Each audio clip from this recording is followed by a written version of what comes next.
Sir, you're charged with especially aggravated kidnapping. You're also charged with aggravated assault, and you're charged with theft of a firearm worth less than $2,500. Now, You're talking about stuff that is not relevant. Hello and welcome to the Court of Public Opinion. I am the recovery addict, and boy, do I have a case for you today. Why is the dog chewing on this guy? I think they have got the wrong guy there. Got the wrong guy, and the dog was biting him. He roughing him up quite a bit. There's a lawsuit.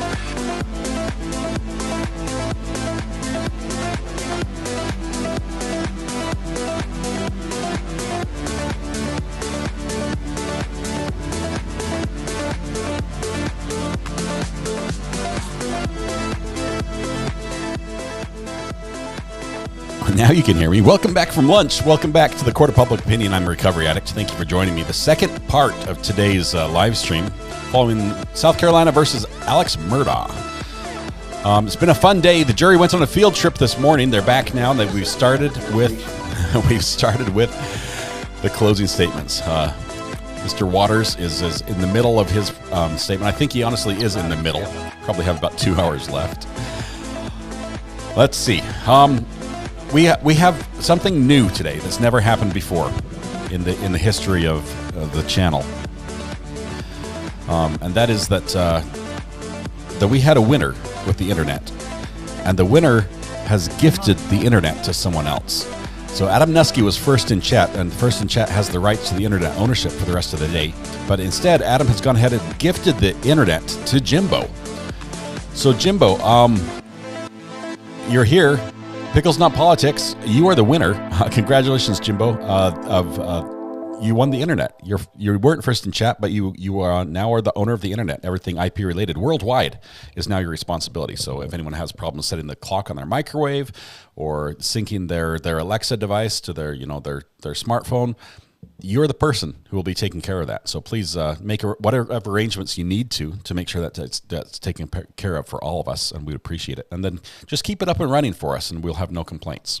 But congratulations, Jimbo, on winning the internet. Thank you, Adam, for gifting the internet to Jimbo. I just didn't realize how really it makes me feel good about what we do every day, because it wasn't until Adam re-gifted the internet that I realized how special it is that I'm regifting the internet every day. Just a wonderful thing this channel can do for everybody. And Adam, thanks for putting it into perspective for us. Christy, Sharon, Adam, Pete Stone, Kathy. Dead horse go unbeaten. Never let a dead horse go unbeaten. Denise, Myra, good to have you here. Myra owned the internet this morning. CEO got it in tip-top shape, ready for the audit.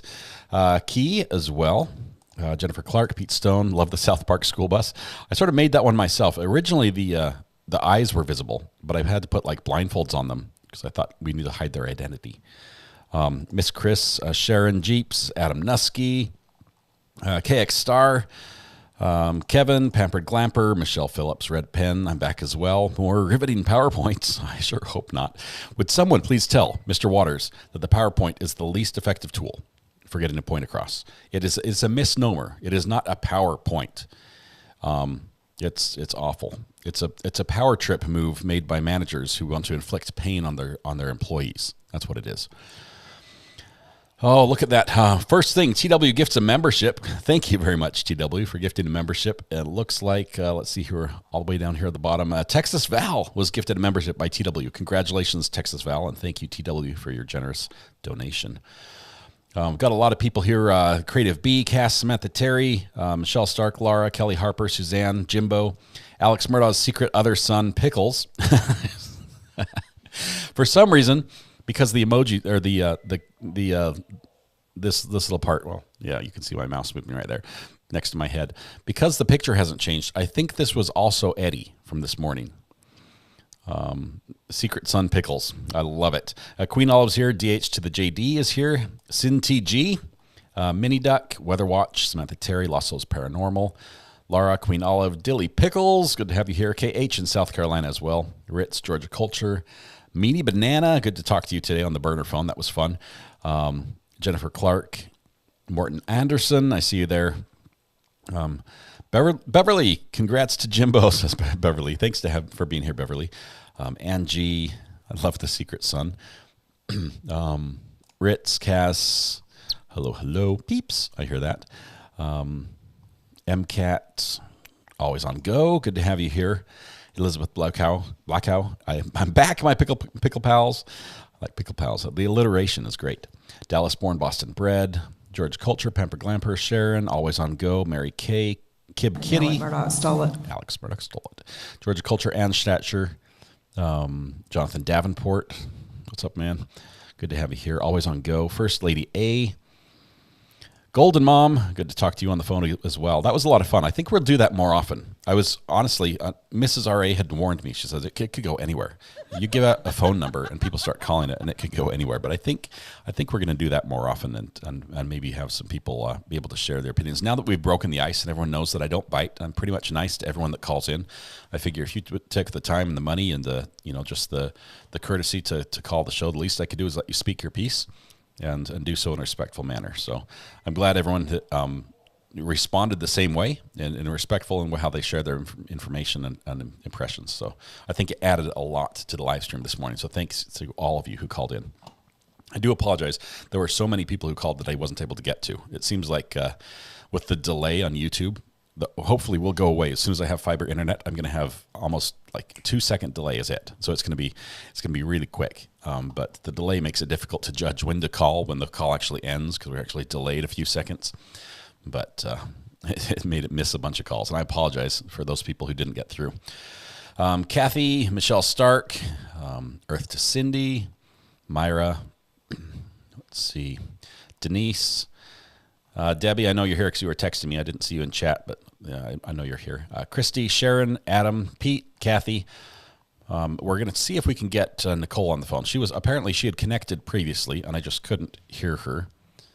Maybe it's just audio only. I've got her audio. Zoom audio is turned on right now, I think. Yeah, it is. So if she connects to Zoom, we'll hear her, and you could just start talking, and then I'll know you're there. She was there, and I didn't see her, and we went ahead and dropped, so she was waiting for me. Let's see, Dallas born, Boston bred. Scroll down here to the bottom. What else do we have here? Pam Jams, love your cover pic for this video, or whatever you call it. A thumbnail, yep. Still roll on the floor laughing about the PP clip art of the storm, the guy running, and the dagger. I missed the dagger. There was the PowerPoint clip art. I didn't see the dagger. I was so caught up in all the text, I did not see it. So I'll have to go back and take another look at the dagger that he had there. There we go. Let's see. I'm doing stained glass restoration as well, says Michelle Stark. Michelle, I might need your skills. I'll have to send you a picture of my stained glass window that needs some serious help. Caitlin Beard finally caught alive. Caitlin, it's good to have you here. Welcome. I sound excited. Did you have a Red Bull for lunch? No, I actually had Mrs. R.A.'s homemade wheat bread with peanut butter, creamy peanut butter. It was delicious, and I think I had about 4 sandwiches and some water, which I have not had water all morning. I'm not sure if you guys noticed this, but I am out of water, Deer Park water. I've placed an order with my better half for the next shopping trip to make sure we get some more. I just have not had time to go get some more. And so it's either drink the tap water, which I have a hard time doing after I've seen the condition of the pipes that come into this house, or nothing. And so it's been nothing. One man's view here. That's awesome. Love the name changes. Those are very creative. Myra, what book was I talking about? Could I ask earlier? Myra wrote a book. And Myra, you are still in the blue category today, so you're feel free to feel welcome to share that book title or the link on Amazon if you'd like. I could give you my Amazon link to it, so then I would get a what's that called? A referral link to her book. Are you good? No? What happened? It's still missing. We're still looking. Okay. Missing a wallet. It's not mine, but it's never fun when wallets go missing. Allie B's here, Tara P, Angie. It's all good. Let's see. Pamper Glamper. I don't know. I was in the middle of saying something and I forgot. I had a squirrel moment and I forgot where I was. Let's see. Color Me Abstract is here. Good to have you here. Good afternoon, Cindy Smith. I am Ami 008. Jimbo's still a long way to catch up to Myra and Adam Nusky and Golden Mom, but hey, I got one. You're on the chart. Jimbo, I honestly, I'm thinking seriously about creating a coin. Alex stole it as well. Squirrel. And Alex stole it at the same time. Tam Jules, hope your day is great as well. Welcome. I'm thinking about creating a coin that we can send out to those people who win the internet. And maybe we'll have to do just one a day or something like that, and they have it for the entire day. But I think winning the internet and successfully managing everything IP related for a 24-hour period is deserving of some sort of reward.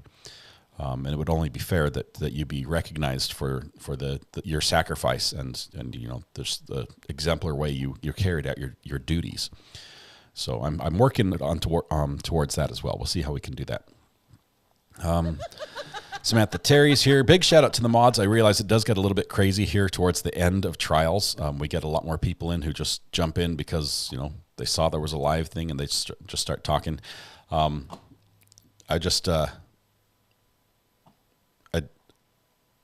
Thanks for going easy on everybody. They have to learn a lot to learn sometimes. I appreciate everyone just trying to keep it on topic here and make it a fun place for people to come and listen. So, Color Me Abstract says, I'm late to class, but don't hit my knuckles with a ruler. Would I do that? Color Me Abstract? Whap. Yeah, that would hurt. That was before my time. I never had the corporal punishment in school as an option. Although my teachers probably wish that it was still around with some of my antics. I still haven't fixed the eBay for the mouse. I've tried. I'm working with Printify to try to get that rectified because I can't manually fix it. They have to fix it on their end, and I'm working back and forth with the rep there. GoFundMe page is at 1,550. Can you pin the link, please? If you have the link, or if WeatherWatch can share that, that would be awesome. The GoFundMe is for the Hassan family. Great story. If you haven't heard, go back Monday morning and watch the intro to Monday morning's show. Just an incredible story. There's a chance we can help out the Hassan family with the bills they've incurred with their daughter's emergency dental surgery. Just a cool chance to help somebody out who needs it right now. There it is. Hassan family link. I'll pin that up here on top just briefly. Thank you, Thomas, for putting that in there. And now let Murdaugh stole it. Let's see. We're getting close to. Let's see, I don't see. Phone video that.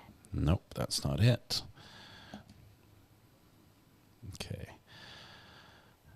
WLTV has a talking head now, or WLTX has a talking head. I'm not used to that. Okay. Camel, says Rick Andrew. I'm not a camel. I'm not a camel. When are we getting back to court? The court starts at 2:15, so we've got about a minute, but I'm not seeing any live feeds from the courtroom yet. We'll see. I must be like super frustrating to Nicole Goodman because at a moment's notice I'm like, okay, I'm ready now, and then as soon as she's ready to jump on, I'm like, oh no, I'm not ready anymore. So I do apologize. This is sort of how live streaming goes for me. It's always last minute decisions and changes at the last second. So sorry if I'm pulling you guys every which direction. I appreciate the time you take to talk to us. The Oracle is the official term for the fact that it has its own name, just saying scary in some ways. Oracle was yucky. Oracle is the pickle and the Oreo combination, which I ate 3 of, and I regret every single one of them. They were not good at all. Just see, I've got some more. Okay. I'm working on that mouse pad. I might just try to make a new one because the current listing is not working. It's an awesome mouse pad. It's this one. It's this one right here. It's actually I actually ordered it myself from the link, and it worked one time, and then it said it was out of inventory. But every time I raise the inventory number, it won't let people make the purchase. So we'll see if we can fix that. Let's see. Just purchased for grandkids. We all love animals. That's awesome. Thanks for supporting Myra and her book. That is just amazing. Okay. To Mods and Modettes, sorry I can't be more help when I'm busy. You rock, Katrina. It's great. Everyone helps out when they can, where they can. And that's what makes the channel work so well. Jim Bob, you were gifted the internet. I think it was Jimbo that was gifted the internet. Is that how it worked? I'm pretty sure it was Jimbo. I don't know. Maybe I'm wrong. I don't know who's in charge of the internet. Is it Jimbo or Jim Bob? Because the two of them are very similar, but they're very distinct and separate people. DMB says, recovery from Goodman Law, 2 ships in the night. Yes, that pass. That's how it was, DMB. Very, very much so. Hopefully she's able to connect at some point. Probably right before the judge shows up. Oh, you just had a murder in your pond? It's very fishy. Thanks for that. Thanks for that. Red Finch says, give me the skinny on things. Well, we're in closing statements. We're in the closing arguments. Mr. Waters, Jim Waters, is not Jim. Creighton. Why did I call him Jim? That sounded bad as soon as I said it. Creighton Waters was supposed to be walking through a timeline in a very simple to follow way and just present everything for the jury. And it seems like he did not sleep at Holiday Inn last night, because he's looking at his own PowerPoint as he talks, which means he's reading the prompts and just going to the next page and the next page, and he's skipping back and forth. Like, and back here, I wanted to go back to that point and 5 pages back, and it's just like text, text, text, text on the screen, and then text, text, text forward. And this screen, it's not like a huge screen in front of the jurors. It's like a small TV. Well, not small. It's probably like a 40-inch TV or something on the ground on the floor in front of the jury box, a little ways away from them. So he's flipping through these, trying to read what it says, and it's just, it's not a good presentation. He needs to do a better job, especially in the second half. Tam Jules, thanks everyone for your kindness and caring. I'm at home. Thanks all. Thank you, Tam Jules. Hopefully everything goes well for you. If there's anything we can do, please let us know. You're in our thoughts. Let's see. Yeah, I think it was Jimbo. We got the internet. Then you tried to give it to Jim Bob. That would be taking it unlawfully. And we could not take it from Jimbo, using the laws that exist without proper compensation for confiscating that. And quite frankly, none of us can afford the compensation. So we can't take it from him. I've got a lovely thank you from the Hassan family mom, says Suzanne. I cried because with everything going on, she took the time to do that. So sweet. Suzanne, that is awesome. They are a great family. They are amazing. Glad we can help them out a little bit. What's a Chicago pickle? I'm curious as well. If you find out, Laura, let me know. I believe they said they finished at 1:15 and the judge said an hour and 15 for lunch. I think we've got a little bit longer then, if that's the case.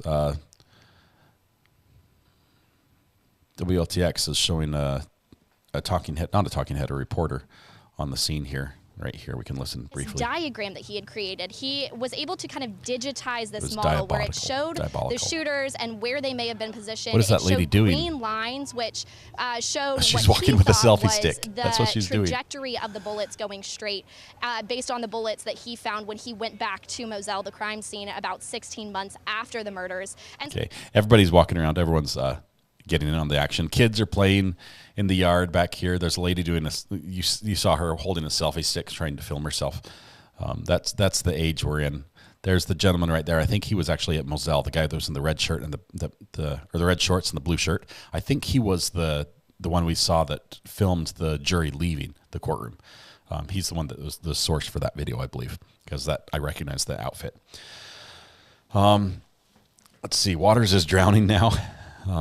Jimbo, you're doing a great job already. Good. It's nice to have the boss check in on you and say, hey, good job. Attaboy. Not today. Spicy Peach. Meanwhile, sane people in D.C. calling out Merrick Garland. Yeah, we're not going to get into the political side of that, but D.C.'s got plenty of things we could point fingers at. On both sides, of course. He presents PowerPoints like he presents witnesses, and that's not good. Enjoy your trials with your own Recovery Addict mug. I have my mug, but the mug is empty. Where the part where the water should be, there's no water. I don't know what to do about that.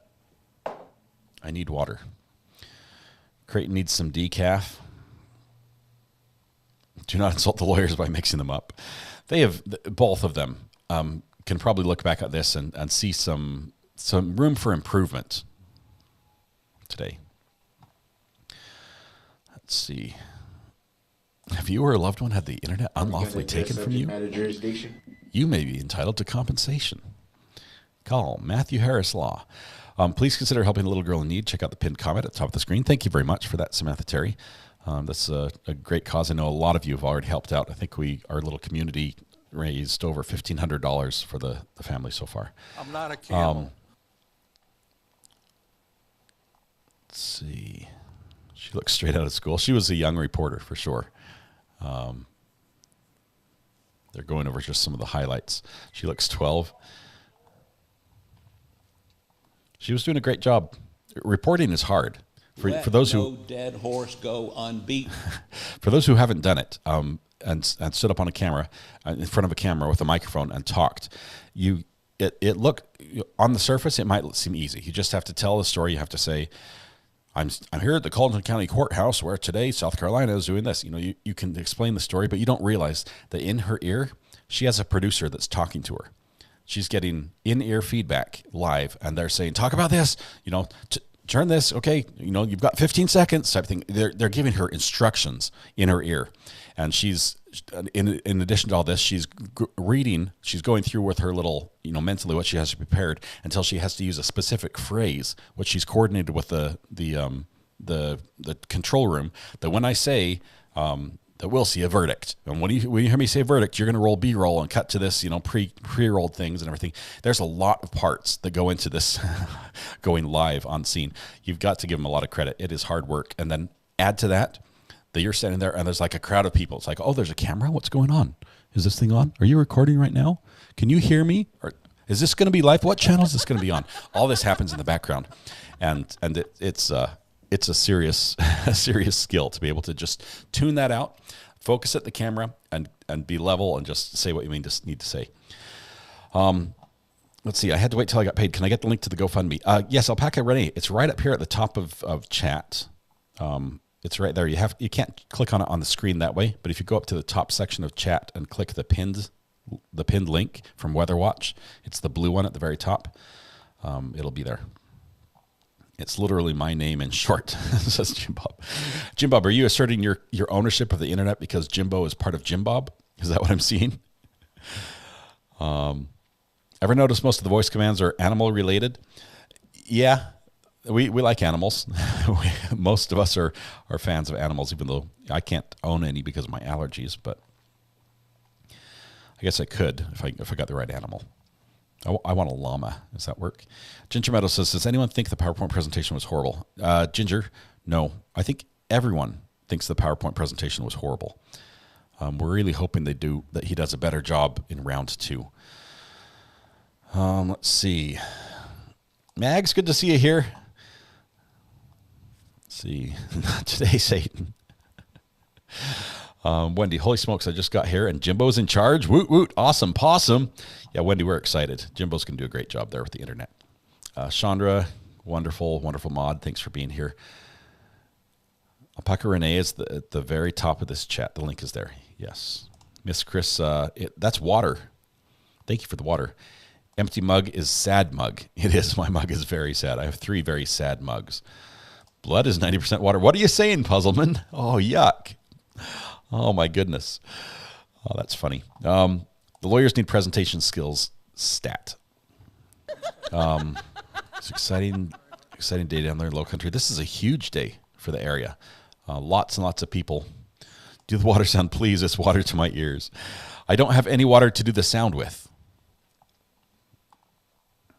I can fix this, but it means I lose. I will be right back. You'll have to deal with a slight change, says Jim Bob. Watergate. Very good. I see the connection there. GoFundMe for presentation scholarship. Why do we need to discuss the way a woman looks? S. Morgan, I allow some of the discussion, both for men and women on the channel. It seems to be fairly even as it happens. I don't like a lot of hurtful type comments. I'll give the prosecutors a hard time if they do something, and we tend to rib them a lot more. It's sort of like on a witness on the stand. Like we wouldn't the caretaker when that testified in this trial. Hang on, we've got something happening here.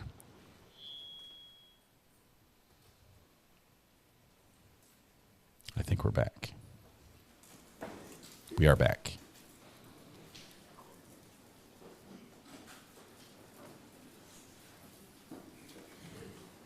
Bring the jury.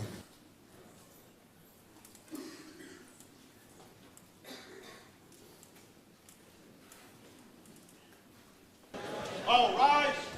Court is now in session. Okay. And that's the last one. We're going to turn it down here now. Alex finding it somewhat incredulous. Look at that look on his face. The jury's coming in right now, I believe. Boom goes the dynamite.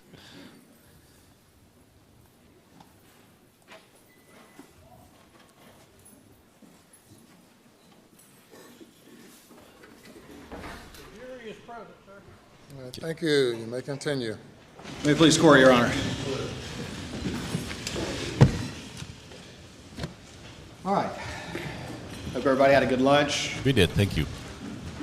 Motive, means, opportunity, guilty acts.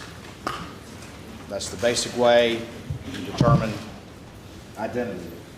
So let's talk a little bit now about means, the tools to commit the crime.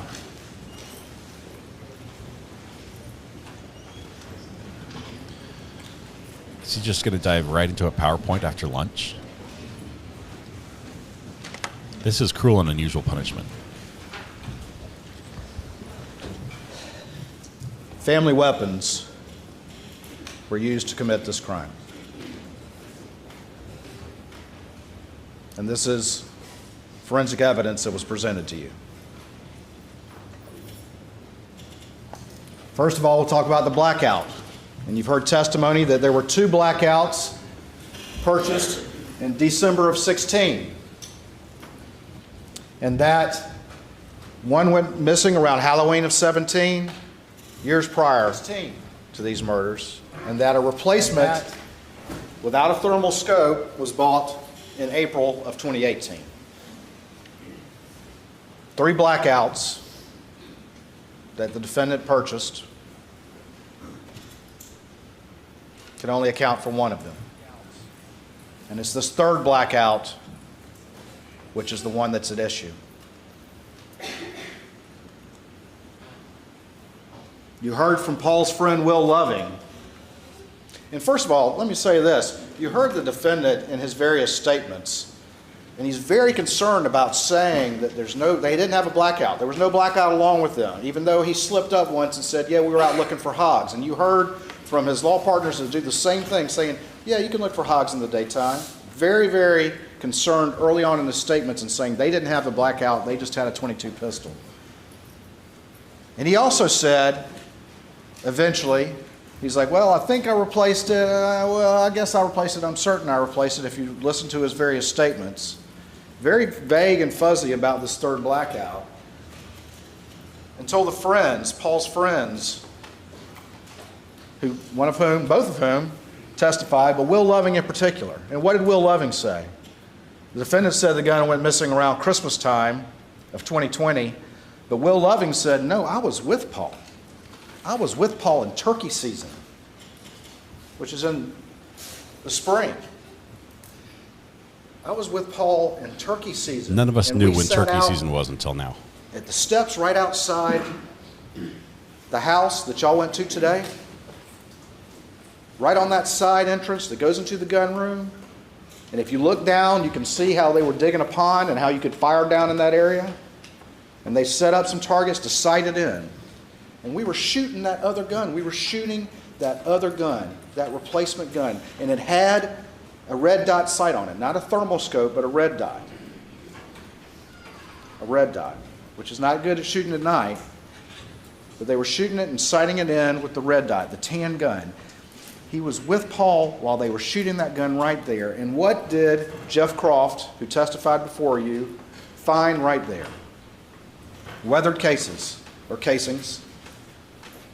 Weathered cases, right where Will said he and Paul were shooting that gun just a couple months prior to the murders.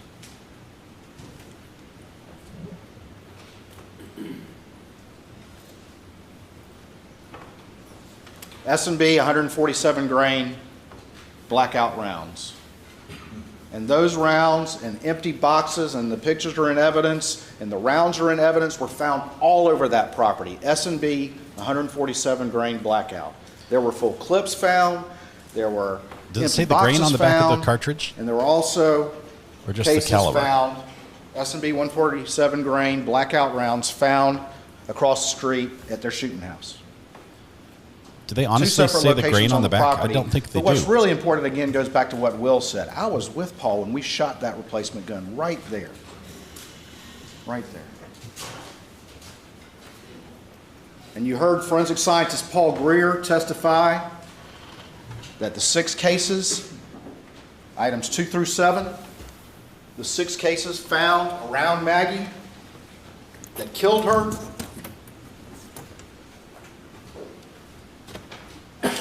were loaded into, extracted, and ejected through the same firearm that fired those weathered cases right outside the door where y'all went to today and at the shooting range across the street. A family blackout killed Maggie. It was present just a couple months prior to the murders, and it's gone now. It's gone now.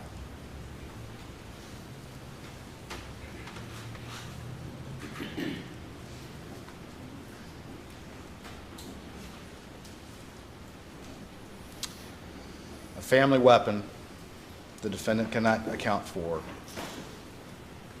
killed Maggie.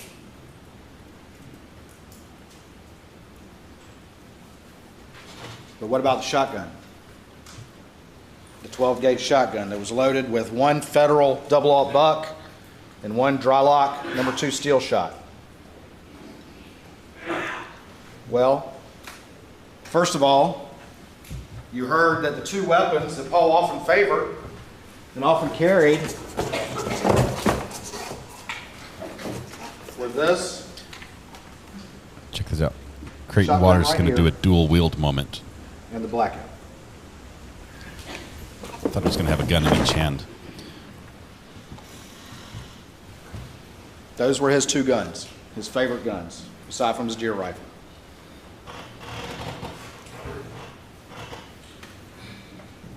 The defendant had that gun with him when Daniel Green, the first deputy on the scene, showed up. And shotguns, as you heard, are a little bit different than rifles. And the conclusion there was that the 2 fired shells that were inside the feed room that killed Paul had class characteristics similar with that Benelli, Super Black Eagle 3, but insufficient individual identifying marks to either match or exclude it. That shotgun right there. But what else did you hear about the shotguns? Paul had this Benelli Super Black Eagle 3. That was his gun. Camo print, camo strap. Nolan Tootin, Nathan Tootin, Will Loving, Rogan, all identified that as Paul's gun. It's the one that Alec had. It's got Maggie's DNA and blood on the receiver. You heard from the DNA expert. And it was loaded with 12 gauge and a 16 gauge misloaded round. What else did you hear? You also heard about the Super Black Eagle 2.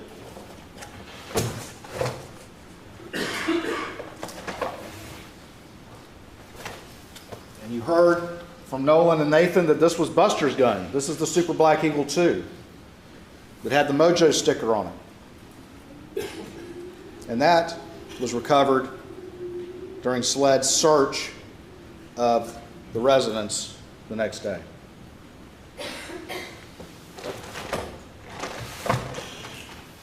So what else did you hear? You heard from Nathan and Nolan that the defendant's favorite gun was a Super Black Eagle 1. Remember Nathan going through each one of these guns and how knowledgeable he was as to the differences between them? Sled search Moselle for every 12 gauge. No Super Black Eagle 1. Family weapons. Family weapons killed these victims.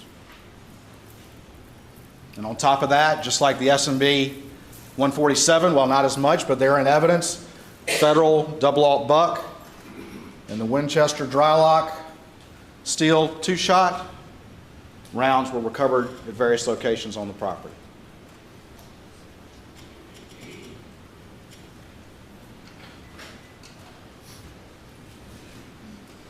What does that mean?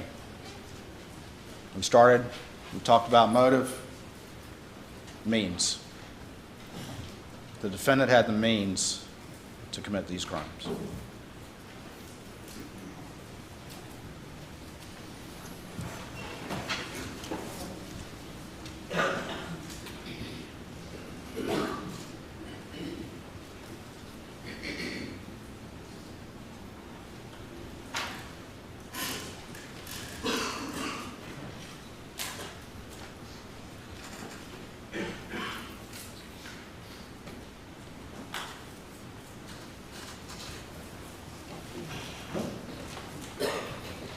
At the beginning of the case, I talked to you about some of the evidence that you would hear, and I held up my cell phone.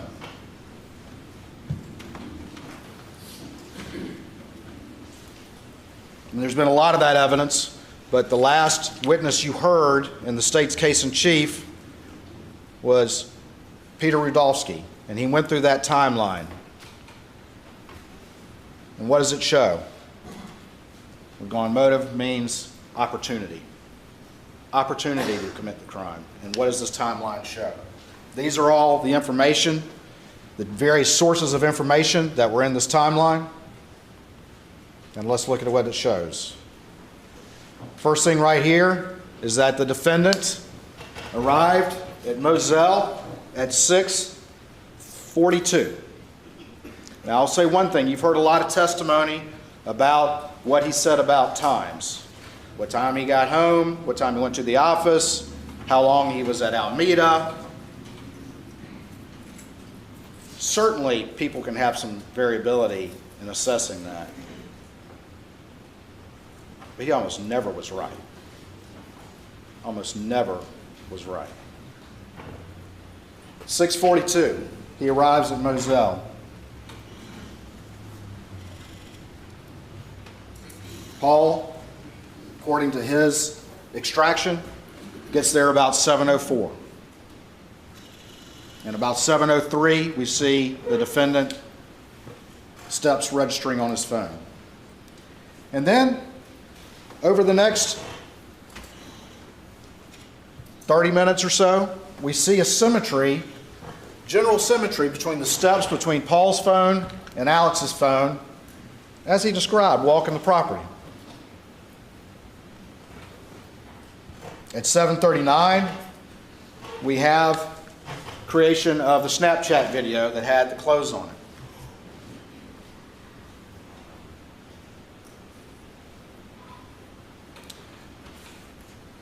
When that ultimately was recovered and you saw the interview, it was shown to the defendant, who had provided his clothes that night. And at the first time, then, he started talking about changing his clothes, and we'll talk more about that later. Again, 7:55 to 8:05, we have some symmetry with the steps. We have Paul Murdaugh's battery life, and you heard from the experts that have reviewed Paul's usage, that like many kids his age, he's constantly flirting with it being low, but that doesn't stop him from using it, and you see that in the evidence in this case as well. 7:56, again, that's when Paul sends the Snapchat to his friends. And then at 8:08, we see Paul leave the kennel area at 8:06, and 8:08 make his way down to the residence.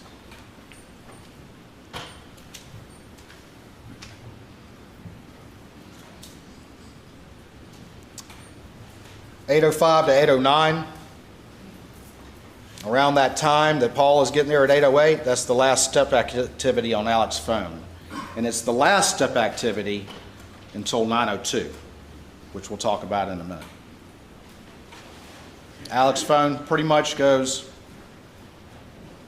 with no activity for that time period. And also he has no cell activity from 6:52 to 9:04, which is right in that time period we'll talk about in a little bit. So, eating dinner. You heard the defendant talk about eating dinner.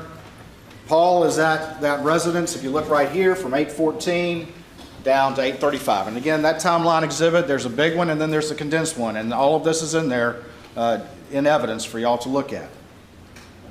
He's at that residence from 8:14 to 8:35. Now, the defendant, again, despite having a photographic memory, a new photographic memory about things that he told y'all that people are hearing for the first time, still can't remember specific things about Maggie's activities, as to when Maggie arrived, as to what they talked about. He can remember dropping his phone down in the console, but he can't remember things like that. He wants to remember things that help him try to explain to you why he never told the truth about maybe the most important thing he could tell law enforcement. But he can remember very specific details. He still gets this wrong. But she arrives at 8:17 in Moselle. They're already there. How do we know that? Because her cell phone disconnects from her Mercedes at 8:17, and that's when she starts showing steps. And Paul, what's he doing? He's still using his phone like always. We see the battery life, but he's still sending snaps. He's receiving snaps, bless you. He's sending to his friends, all these friends right here. He's receiving these snaps all during that time from 8:17 to 8:30, continuing to communicate with his friends, using his phone like always. And then what happens? About 8:30, Maggie's phone registers some steps. And consistent with that, consistent with her and Paul going down to the kennels, riding down to the kennels, we see Paul's Murdaugh phone start showing steps. And then down here at 8:38, he's in that kennel area where those dots are. And if you look at that particular slide from 8:38 to 8:44, that's going to be the last GPS reading on Paul's phone, 8:44. You heard from Rogan. And you've heard from Rogan as it references this timeline. And Rogan tells you and told you from that witness stand that he was having a conversation with Paul about cash and the dog's tail. They were having an active conversation about that. Paul calls Rogan at 8:40 and they're talking about it. And Rogan says, send me a FaceTime, but if it doesn't work, send me a video. At 8:44, 4 minutes and 14 seconds, we have right here the FaceTime, but it only lasts 11 seconds. And then at 8:44:55, that's when the kennel video was recorded, that lasts 50 seconds. At the beginning of this investigation, as you'll recall the testimony, they didn't have Paul's password and couldn't get in. And you heard in the defendant's August 11th statement that when he was asked about Rogan saying he may have heard Alec on the phone during this time, he said, well, I'd be surprised if that were the case. Because law enforcement didn't have this kennel video. They didn't have this kennel video until April of 2022. When Paul's phone was finally unlocked. And that changed everything. Why did it change everything? Opportunity. Being at the scene of the crime when the murders occurred. Opportunity. And more importantly, exposing the defendant's lies about the most important thing he could have told law enforcement. When was the last time I saw my wife and child alive? Why in the world would an innocent, reasonable father and husband lie about that? And lie about it so early? He didn't know that was there. And he could always say, well, Rogan must be mistaken. I'm surprised. Not if my times are right, was what he said. Rogan told you, I was expecting that video right there. That was supposed to be the next thing that happened. Send me the video, because we were worried about Cash the dog's tail. He talked about how his girlfriend was going to call a veterinarian, or she had some association with one. There was an active conversation going on right then and right there. And what's going on still? Paul's still also texting his friends. You might recall that in an opening statement, the defense counsel said, oh, he was texting after that video for 10 minutes. It's not for 10 minutes. It's for barely a minute.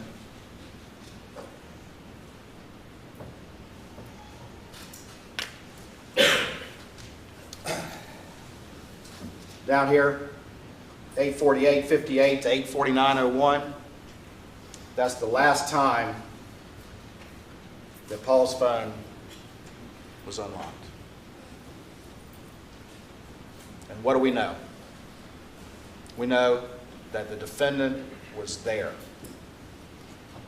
just minutes earlier at the scene of the crime with the victims.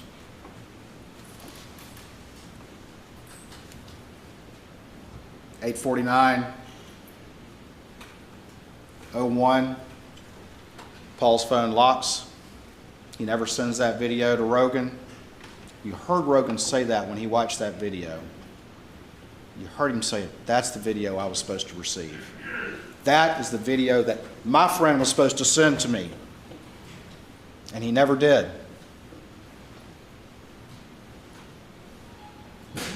In fact, Rogan responds at 8:49:35, and he says, see if you can get a good picture of it. Mary Ann, his girlfriend, wants to send it to a girl we know that's a vet. Tell him to sit and stay, and he shouldn't move around too much. Even though this is an active conversation with Paul, who you heard from multiple friends, was one to respond and use his cell phone, Paul never reads it. Paul never reads it. What happens at 8:49:31? We're 8:49:01 for Paul, 8:49:31. Maggie reads Lynn's response to the group thread about Mr. Randolph, and then her phone locks forever. And is never unlocked again until it's recovered the next day.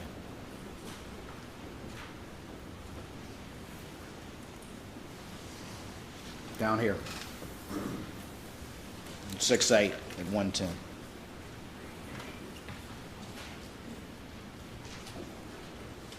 $8:49 for both of them.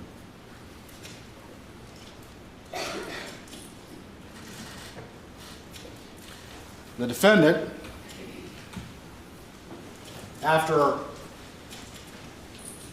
hearing multiple individuals of his family and friends and law partners get on the stand and listen to that video and say, that's him on that video, got on the stand for the first time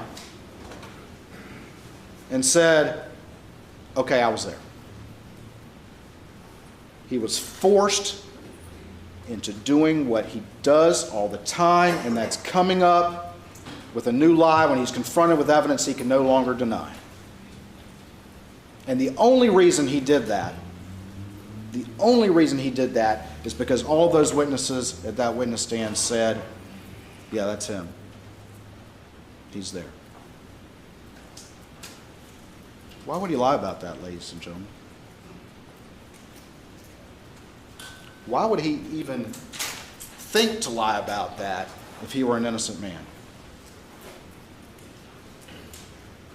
Why would he even think about that? But he got on the stand and he's told you a story, and we're going to talk more about that story in a minute. But his story was that he didn't want to go down there, and then he went down there, and he went down there really quick and got care of the chicken and went straight back, and he can't remember anything about what he talked about with Maggie. He can't remember their conversation at dinner, but he's dadgum sure about the fact that he went down there and went straight back. But even if you give him the benefit of the doubt, his story doesn't make sense. Because that kennel video is 50 seconds. It's over at 8:45. Even if you give him the benefit of the doubt that he could take care of the chicken and maybe the fastest dog and chicken chase ever, and put that chicken up and not say a word to Maggie and Paul and get on that golf cart and drive all the way back to the house, where does that put you? It puts you right at 8:49. At which point he claims he went inside and he managed to doze for a second. Then he's up at 9:02, perhaps the quickest nap ever. It doesn't make sense, ladies and gentlemen. It's a new story to fit facts he can no longer deny. From a person who not a single person who was close to him knew who he really was. Not a single person close to him hadn't been lied to by this man. And I would submit to you that this one is the most blatant one yet. And we'll talk more about that in a second.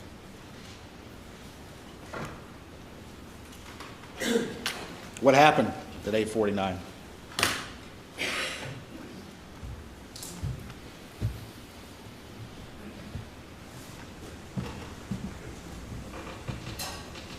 Y'all been to the scene. That feed room door is probably a bit tighter than this. But you saw the evidence from Kenny Kinsey and all the rest of them that clearly Paul was in the middle of that feed room. It's a kill zone.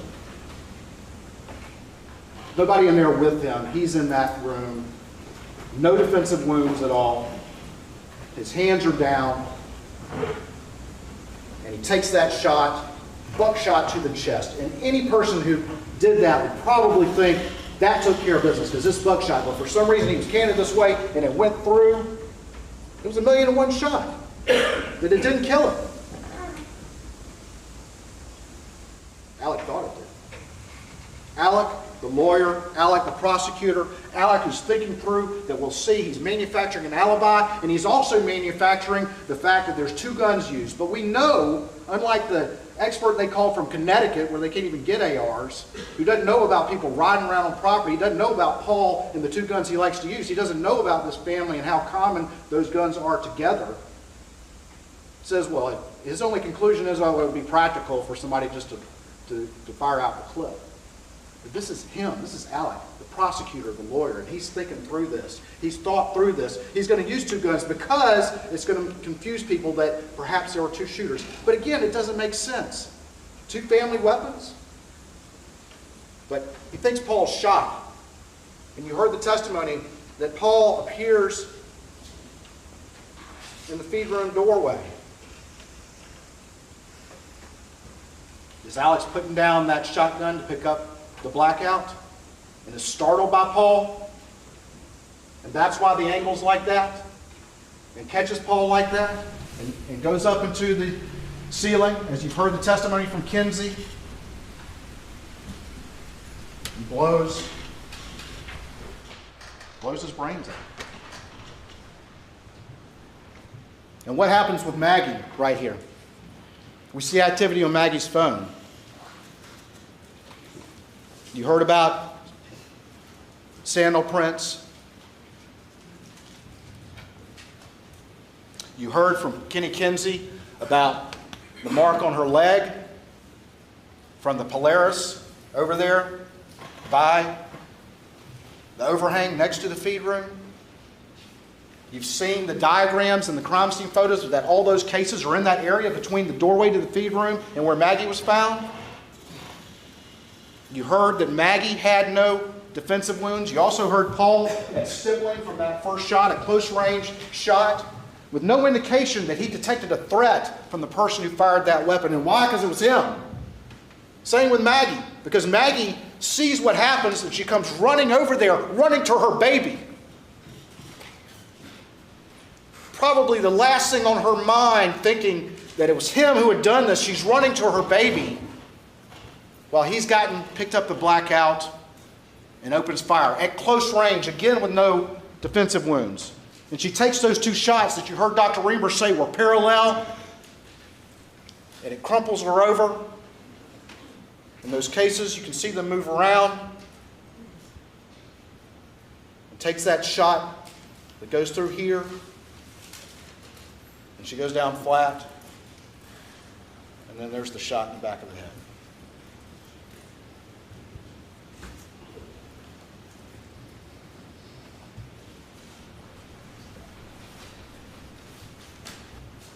Malice? Is that malice, ladies and gentlemen? Is that malice to do that? Is that intentional harm to another with a bad intent, with an evil intent to do those things? Clearly, I submit to you. Clearly, it's malicious. Clearly, it's malicious.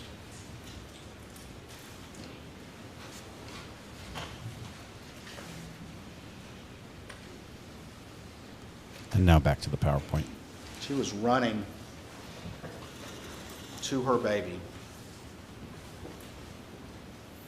heard that shot, and was running to her baby when she got mowed down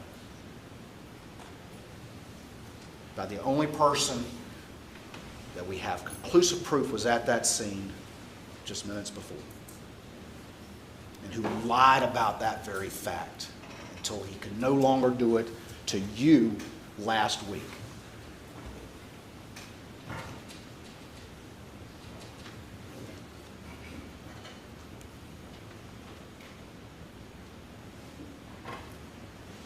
Alec told you he went down there in the golf cart.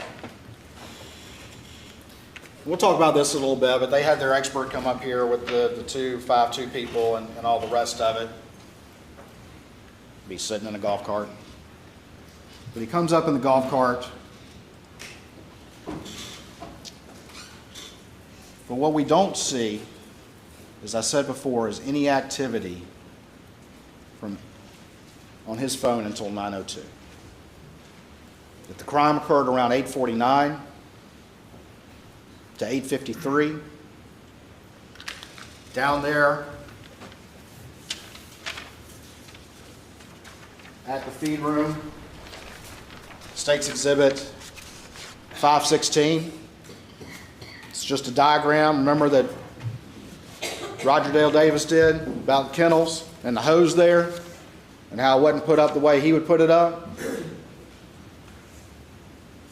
If you're going to wash off real quick, what better place to do it? The water, the pictures of the water in States 199 and 190. It wouldn't take long to strip down and wash yourself off. Get in that cart and head back to the house.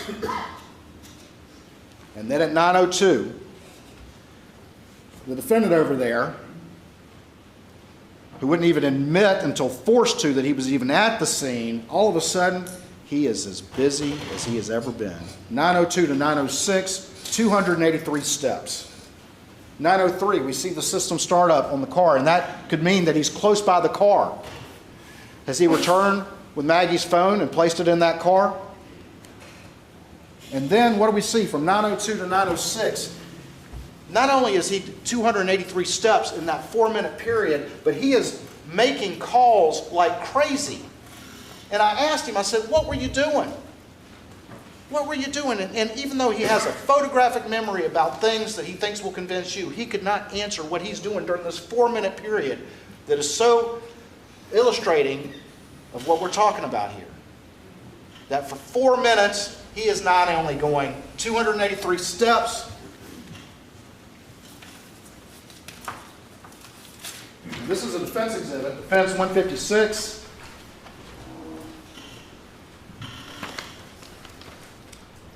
283 steps, and they put in the distance. We heard the distance isn't as accurate, but it illustrates the point. That's 208 meters. Meter, roughly is a yard, a little bit more, a little bit less. I don't remember. Diggy said the But boogie set up, jump the boogie, sorry. Let's say it's 600 feet. Everyone up, hands with light skin tone, That's a lot. together, cigarette tumbler. And he couldn't glass, remember I what he love was you, doing. I asked him, you been on a treadmill? Were you doing jumping jacks? What were you doing at the same time you're calling all these phones? Why is he calling multiple times? We can see right here. He calls A little bit of Maggie. Kid Rock He to calls lighten Randolph. everything up, He right? calls Maggie again. Thanks, Ivan. All in that 4-minute period where he's moving around, but he couldn't remember what he was doing. Just getting ready. Is the prosecutor, the lawyer, manufacturing his alibi? Because he knows he's got to get to Alameda quick. He's got to compress those timelines, and that's exactly why he knew to lie about being at the kennels to start with. He's got to compress those timelines so that it would convince whoever down the road that he couldn't have done it. He's got to compress them. And that's why he's doing all that right then and there. System startup, 9:05:56 in the Suburban. And then, this is interesting, Maggie's phone has that orientation change to portrait 2 seconds before Alex's second call goes in to her phone. If it's some random vigilante who knew to hide out there and counted on family guns being there, did he have ESP? Did he have ESP to move that? Or was that Alec turning the phone as he got to the Suburban, checking as he manufactured his alibi that it was coming through? And we saw how quickly out of the gate when law enforcement arrived and in his first interview, how he's immediately referring to his phone. And besides that, you've heard about Alec. You heard from witnesses. He went down to the kennels, but he didn't take his phone. Is that also the lawyer and the prosecutor making sure his phone was not with him when he went down there? You heard testimony it would be unusual for him not to take that phone down to the kennels.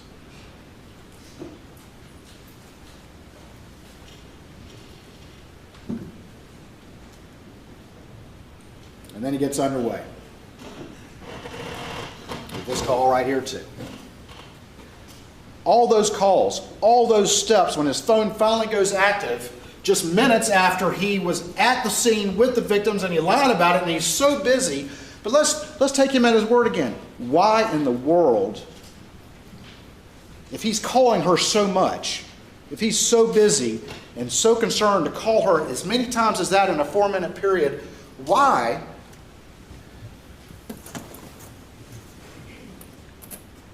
would he not just drive by the kennels? Why would he not just drive down there? Just say, hey Max, I'm going to Alameda. What you guys doing? Hey Paul, you want to go? Why is he so busy and making so many calls but doesn't drive the less than a minute down there to see what they're up to? Why would he not do that? And you've heard testimony from Marion. You even heard it from the defendant's own mouth about whether or not Maggie was going to go with him to Alameda, that Alec had actually asked her to come home that night, which he denies, and said in his statement that he found out later that that was the case. But you saw the text from Blanca, and you heard from Marion that Alec wanted Maggie to come home that night to make sure of it. Malice? With all of that, why would he not just turn and drive down there? He was just there in a golf cart. Why would he not drive down there? Why is he so anxious to have missed calls with her and he was just there and not drive down there? About the same general time period that he lied to until he tried to tell you what he told you from the stand last week.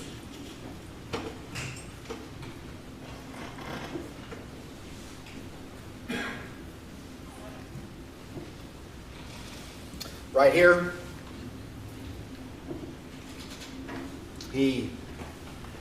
Suburban connects to the Alex's iPhone.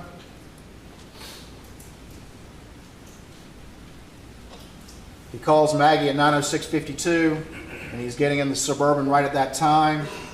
Maggie's backlight goes off from 9:07 to 9:31, and you've heard the testimony from the various experts about the backlight. And then he leaves Moselle Road at 9:07:06. All of this is fitting together. He's on the move. At 9:08:36, he's right here doing 42 miles an hour, and there's Maggie's phone location. And at 9:08:42, he's just past it. And at 9:08:58, just 20 seconds after he's almost at that location, he texts Maggie's phone and says, "Going to check on him, be right back." That text was unread. Now,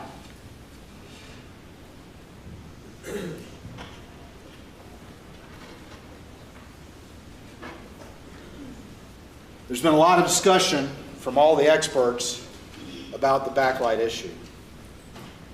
And every single one of them said that there's a lot of variables about that light coming on.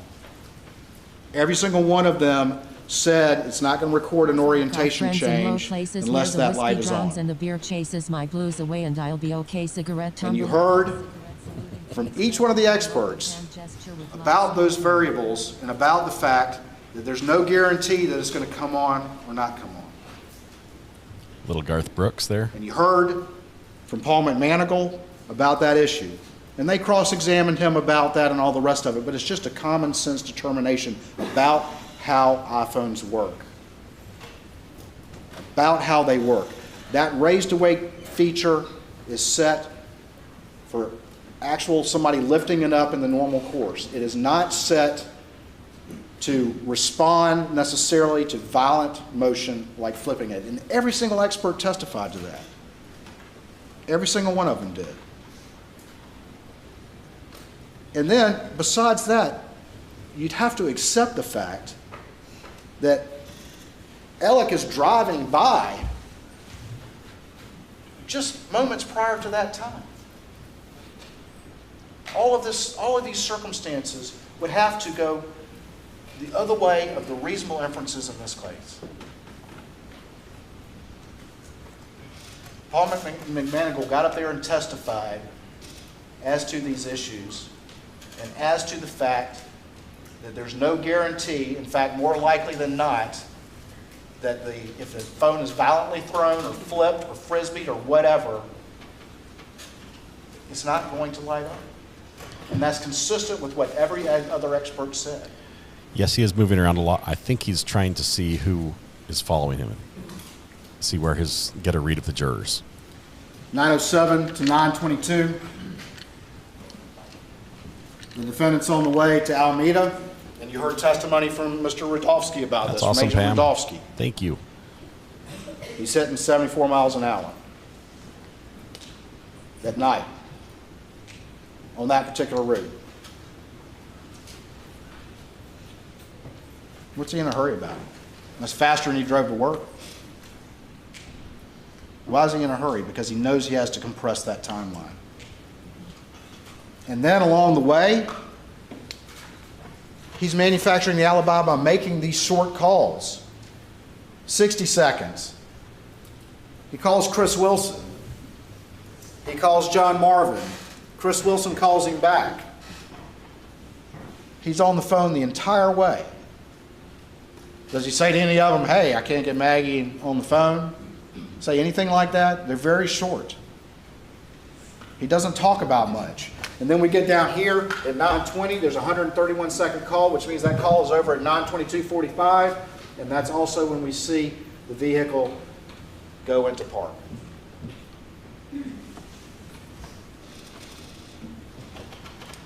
That's when we have the arrival at Alameda as well. And you heard from defense witnesses that, well, people would park around back right there. Okay. It's also, though, near these structures. There's that line right there. But what do we see? From 9:22 to 9:32, we've got 195 steps taken. We have him calling Libby Murdaugh, which would be calling the house 2 minutes later. And then from there, we have at 9:31 and 9:32, we have system startups on the Suburban, which you've heard from the experts could be from having that remote key in your pocket and walking near the car. 9:22 to 9:32 is the steps, and 9:31, you've got 2 system startups. And what did you hear from Shelley? That he called, but it still took a number of minutes before he came in. And that's about 6 minutes right there. Meanwhile, what's he so busy right there at Alameda? Meanwhile, Rogan is trying to call his friend to no avail. He tries to message Maggie. Tell Paul to call me.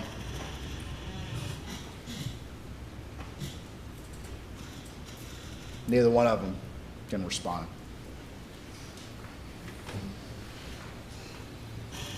Still a busy guy at Alameda. 9:35 to 9:45, we've got 60 steps. We also got another at 9:36, around the beginning of that time period, another hit on the system startup. 9:36 to 9:41. Down here, about a 5-minute period, and we've got another hit. And then at 9:43:05, the Suburban moves out of park. He's not there very long. And he's moving around a lot, and he's sitting off that car while he's at Alameda. He told law enforcement multiple stories about his trip there. You heard Ms. Shelley Smith talk about that. You heard her talk about him trying to tell her how long he had been there. He says he was just trying to tell her the truth, but that's not how she felt. And Blanca didn't feel the same way when he tried to talk to her about what he was wearing that night. Both of these being people that's worked for that family for a long time. But he's a busy guy during all of this. Leaving Alameda, we have the pause. 9:44 and no seconds to 9:44 and 54 seconds. And that's during the time period that Alec calls that phone of Maggie's again. This is the time period where he remembered, because I asked him on cross, and he remembered very specifically about his phone falling down on the console and that whole story. Is that true, ladies and gentlemen? Or is he coming up with some details on the fly when he can't remember more important things, like what was the last conversation you had with your wife and child when you jetted down to the kennels and back? What did y'all talk about at dinner? What were you doing from 9:02 to 9:06? Creighton's taking a knee. Those are questions he doesn't want to answer. But would a reasonable person remember those things? Would they not replay in their mind every day the last conversations that they had? Why would he remember that console story? Because he lies convincingly and easily, and he can do it at the drop of the hat, and you've heard testimony about that. He's been doing it to all the people who trust him for years. And he did it to y'all.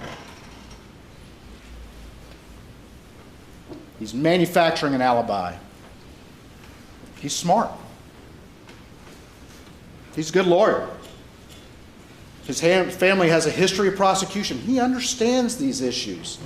That's why this case is a case that had to be figured out this particular way, because he knows what to do to try to prevent evidence from being gathered. And if you listen to his statements again and listen to the questions he asks, he's asking questions like that. He's trying to figure out, what do the police have? What do they know?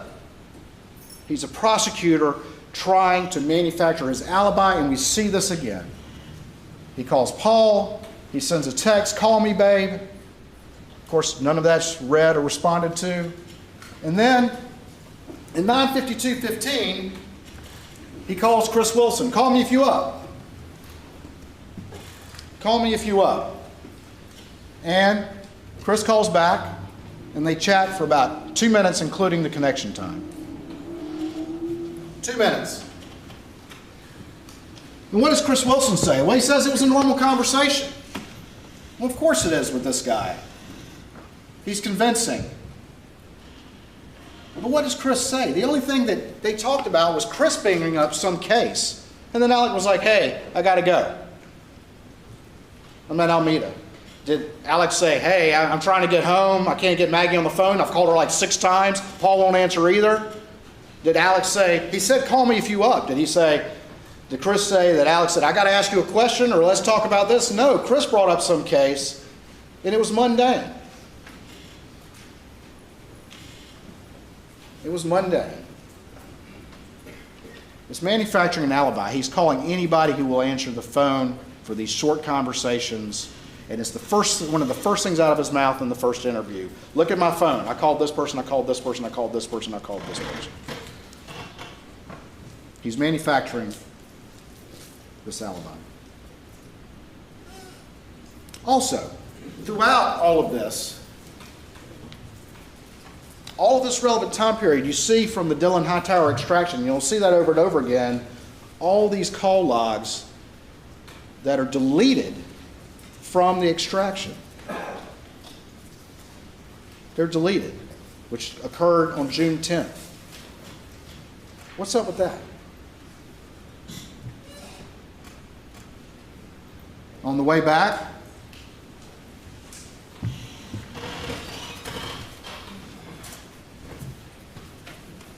and these are defense exhibits 141 and 142.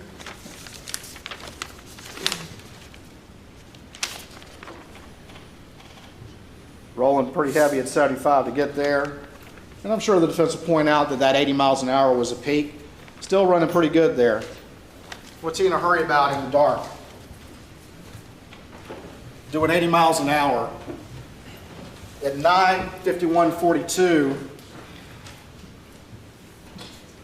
rolling 80 when he texts Chris, "Call me if you're up." His peak speed when he's texting me. 10:01, he arrives at Alameda, and this is going to be important. Rogan, of course, is trying to call Paul, and he texts Paul, "Yo," which is unread, but hits Paul's phone. And then he gets to, says Alameda. Sorry about that. That's obviously back at Moselle. He gets there. He's shifting in and out of park from 2200, which is 10 o'clock, to 10:01:43. He's calling Maggie at 10:03:58. And then at 10:05:06, he leaves for the kennels. At 10:05:57, he arrives at the kennels about a minute later. Make it a minute in a Suburban. How long is it going to take in a golf cart?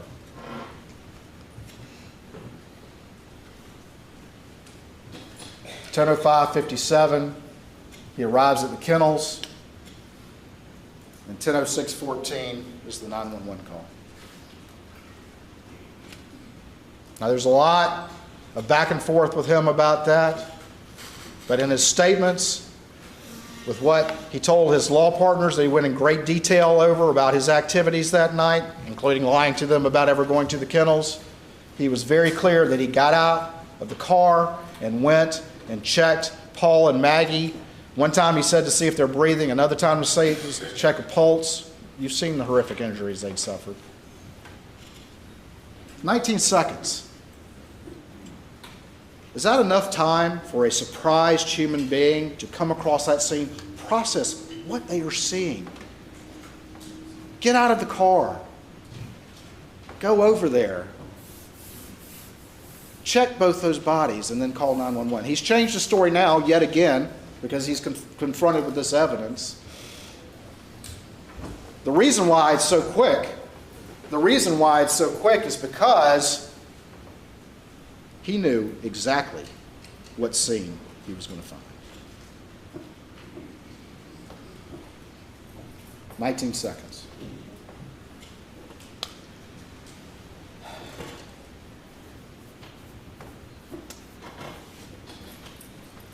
During that 911 call, and you can hear it on the 911 call, he leaves for the residence from 10:11 to 10:14, and you can see the map points on there.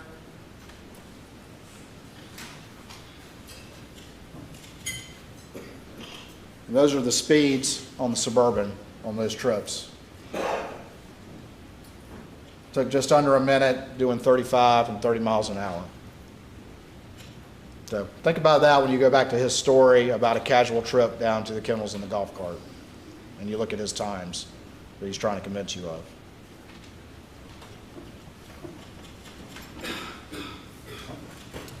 (10:17), he gets off the 911 call. He calls Randy. He calls Randy again. He calls John Marvin. And then we see at 10:20 and 8 seconds, Paul's phone reflect that auto lock thing that could be, as you heard from the testimony, it not recognizing a face. And this is interesting. As we'll see over the next few slides, he spends a whole lot of time trying to call Rogan Gibson. He told you, oh, well, he's a good boy, he lives down the street, he lives close by. He's calling Rogan before he calls many of his family,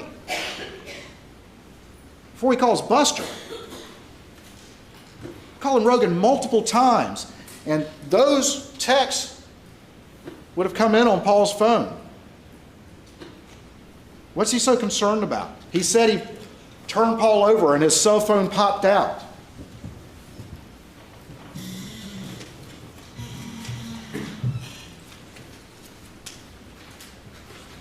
This is a sealed exhibit. I'm not going to aim it.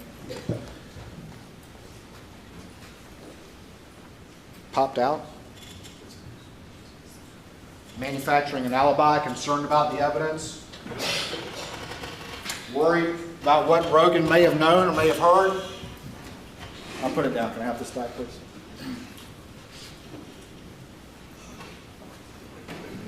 I'm sorry, Monsieur. Thank you, Monsieur.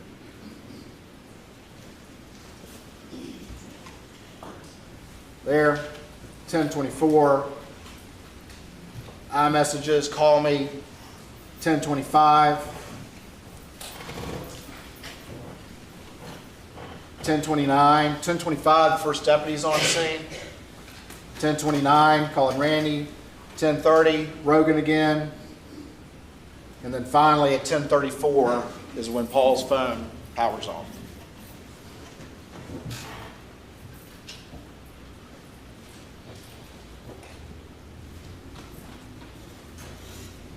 Opportunity. Motive, means, and opportunity.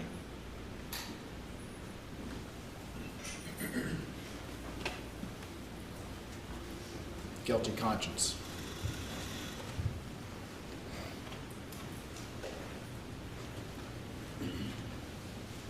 That concludes Exhibit 1. We'll now switch to the next disc.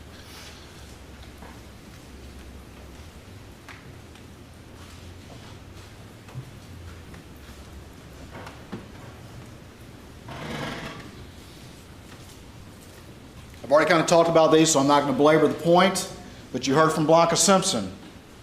Blanca Simpson said he was wearing like a polo shirt when he left. He was wearing this shirt in the Vinnie Vine. She recognized both of those. He, of course, turned over the T-shirt that he was wearing when law enforcement arrived. And then you heard Blanca say he later tried to convince her that he was wearing a Vinnie Vine shirt. 3 shirts in one day, and a 4th one he tried to get Blanca to say. And you heard her testimony. She felt very uncomfortable by that. Multiple changes of shoes in the day. He wouldn't be wearing those shoes if he were out riding the property.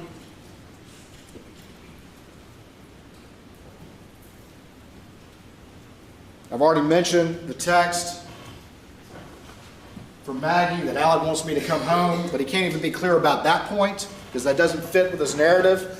Marion Proctor says the same thing, but he can't admit that because that doesn't fit with his narrative. She was surprised that Maggie didn't go along to Alameda. And then she said, Alec made an interesting comment, one of many, some of which came from that stand that we'll talk about in a little bit. Whoever did this thought about it for a really long time. Why would he say that? Because he told you that it was just random vigilantes from the boat case, of which there is no evidence whatsoever that you've seen in this record. Trials depend on evidence. There has to be evidence to make a decision. And his claims trying to manufacture something about the Babe case, there's been no evidence whatsoever of any specific other individual. There has to be evidence to consider, not just mere allegations that have no basis in any sort of evidence. Whoever did this thought about it for a really long time. I think if you think about the defendant's statements and some of the things he says, a lot of times he says things in one context, but he means them in another. When he says things like, I hurt the ones I love the most.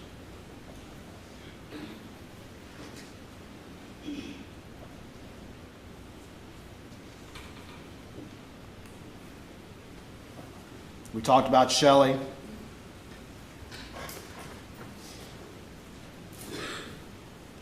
After Randolph's funeral, he shows up early.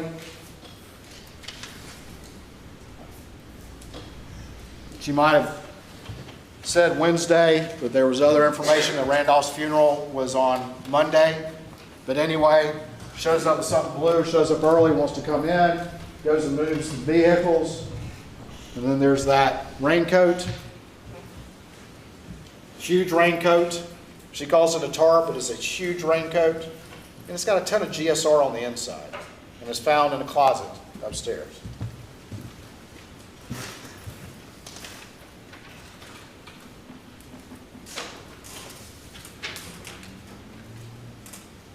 States 411.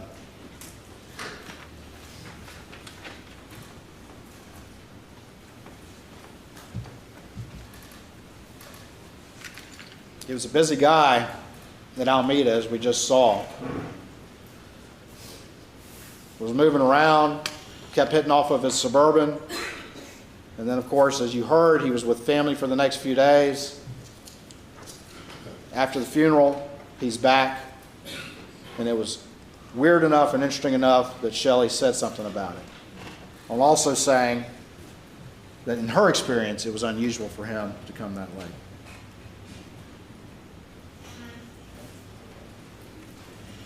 Then we have the defendant and his many statements.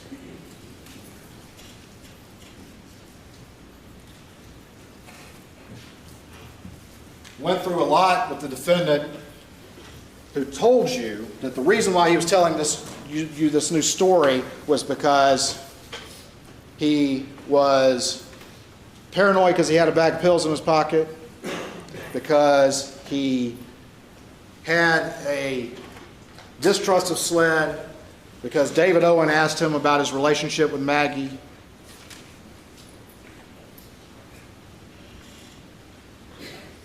Checks notes. And his law partners told him that he should have an attorney present, which one is in here. One of his law partners is sitting in the back.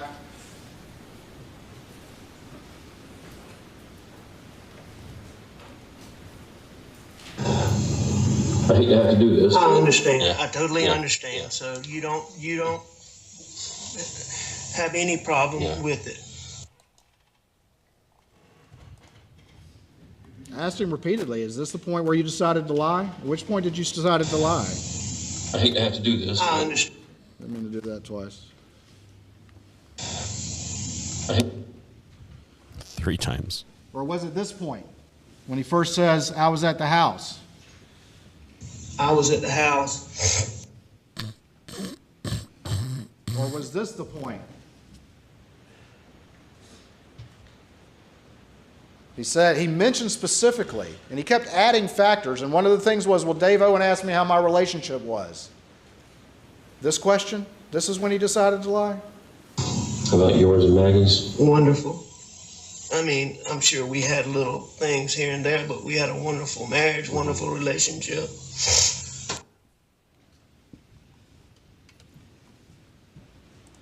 But he digs in on the point. What did you do today? Were you at the office or?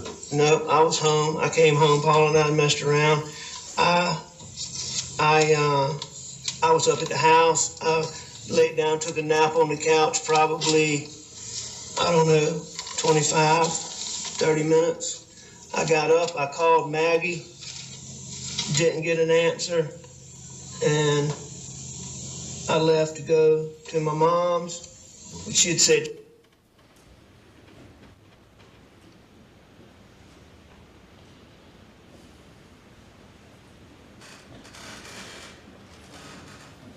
This is June 8th at 1:21 in the morning.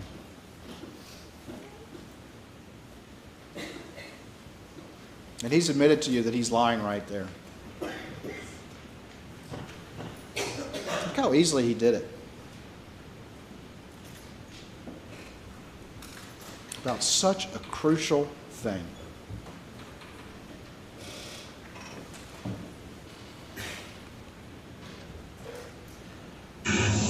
and she's very good about answering the phone, so that was odd, or calling me back. Mm-hmm. So that was odd, but it wasn't that big a deal. It was odd, but not that big a deal. But again, he's enough to say it was odd. He's enough to make all those calls while he's doing 283 steps, but he doesn't drive 50 seconds down to the kennels.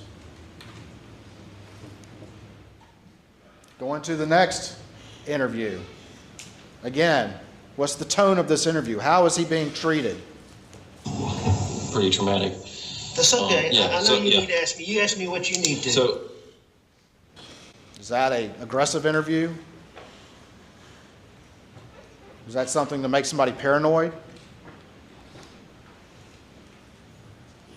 I'm a defendant in a civil case involving my son. I told you about the boat wreck. Yes, sir. And there were some motions coming up in that on Thursday, and I was mostly just getting ready for those things, and then other junk. Mentions the boat case. Paul left. And I'm assuming, Paul left because of, what happened. I mean, I'm assuming Paul went to the kennels. Okay. And what did you do once Maggie and Paul left? I stayed in the house. Okay. And I was watching TV, looking at my phone, and I actually fell asleep on the couch. Okay. And what time did you? I don't know exactly what time I woke up, but when y'all get my phone, I think one of the first things I did when I got up was call Maggie because I was going to my mom's. And I know I texted her because I checked my phone. And what time did we say the text was, Jim? It's like 9:06. I didn't see it. Yeah, I got it written down for you. I showed you the other night, didn't I? Yes, sir. I got it. So, I texted her. So I called her just before that. And, I mean, she didn't answer at that point. And I left to go to my mom's.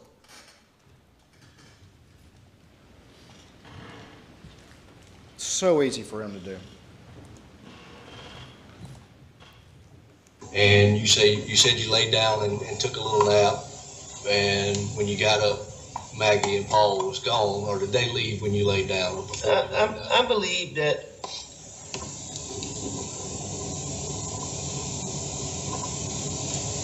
I'm not sure.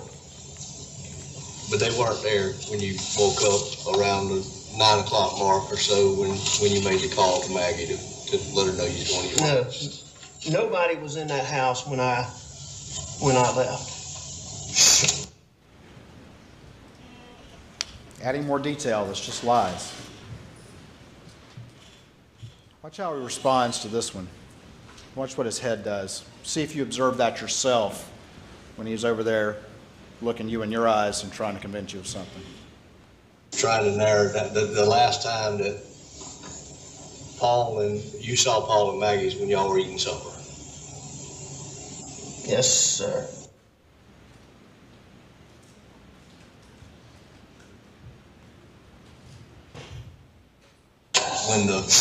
When Paul's phone came out, did you just pick it up and put it on, place it back down on him, or?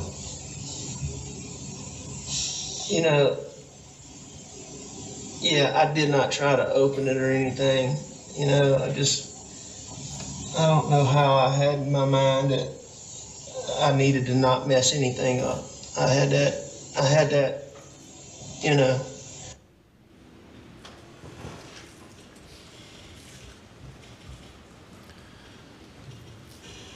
Going to the third interview on August 11th. And after dinner, Maggie and Paul went to the kennels, or? I don't know exactly how that went. I stayed on the couch and I dozed off. Video on Paul's phone of you and him on the farm that night, and you were in khaki pants and a dress shirt. You were playing with a tree. I don't remember playing with a tree. Yeah, I guess there was a tree sapling or something that had fallen over or bending over, and you were trying to get it to stand up. But I mean, the question in that is, when I met you that night, you were in shorts and a t-shirt. At what point in that evening did you change clothes? I'm not sure. It would have been... Before dinner or after dinner? No, it would have been... What time of day was that? I would have thought I'd already changed. There is not a time stamp on it because there's so many posts, but I want to say it looks to be about dusk. So that would have been 7:30, 8 o'clock. I guess I changed when I got back to the house. He had some very specific recollections for y'all when he testified with his new story that had never been heard until last week.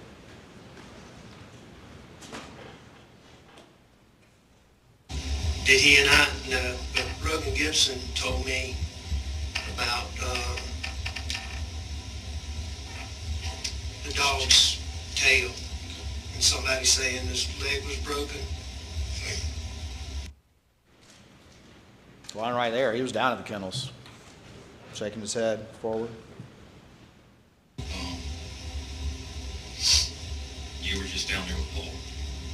You left and went back to the house for dinner.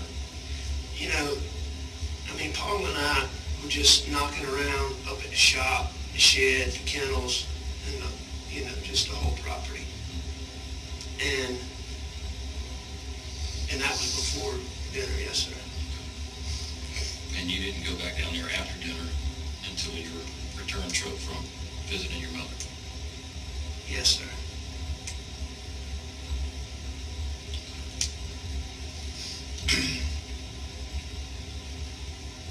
I've got information that Paul was on the phone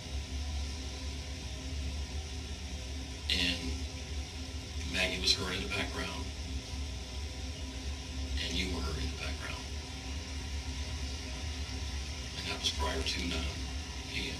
I heard Rogan Gibson ask me if I was up there, and he said he thought it was me. Was it you? At 9 o'clock? Yes, sir. No, sir. Not if my my times were right. Who do you think it could have been? I have no idea. And Rogan's been around your family for pretty much all of his life. Oh, absolutely. And he recognizes your voice, and you have a distinct voice.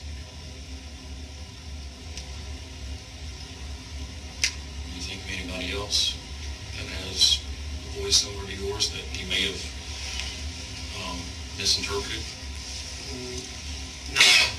No, sir. You know, when we were talking, he had asked me that, so, I mean, he had told me that he thought I was up there. Did that surprise you? Yes, sir.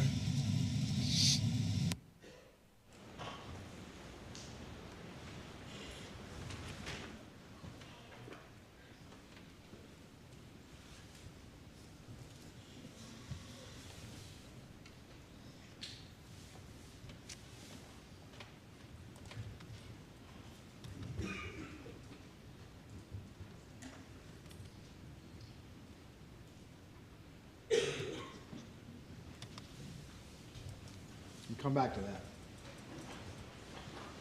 But I want to talk a little bit about the crime scene.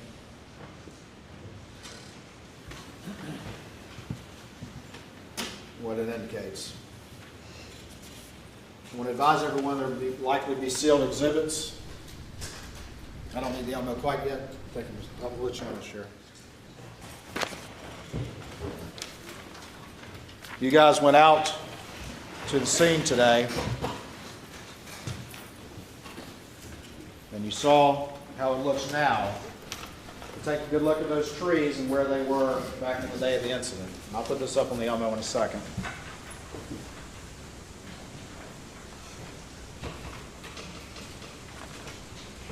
And you can see the proximity of the kennels to that residence back on June 7th, 2021. Get out of the Elmo, please. What's up, Counselor? Okay.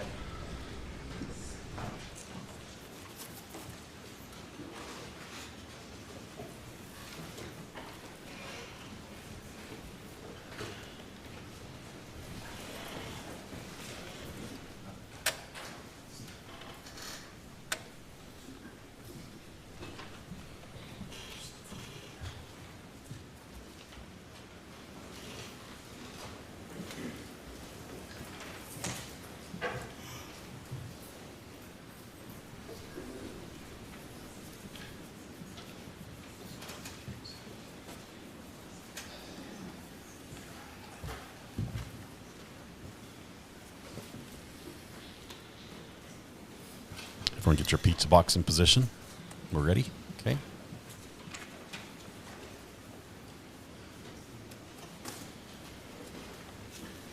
Get out the PowerPoint back, please.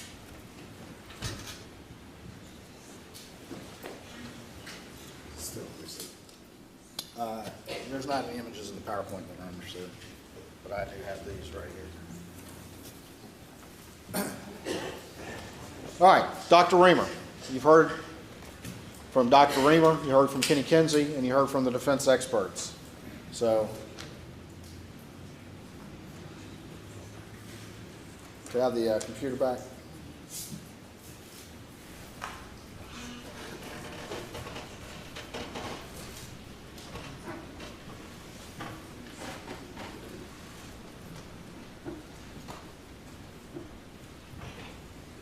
Paul, first blast to the chest, stippling, arms down, not fatal for a buckshot blast to the chest.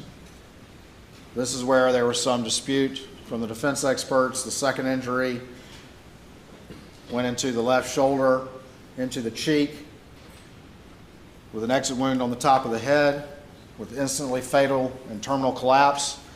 Dr. Reamer's done 5,500 autopsies. She does an independent autopsy.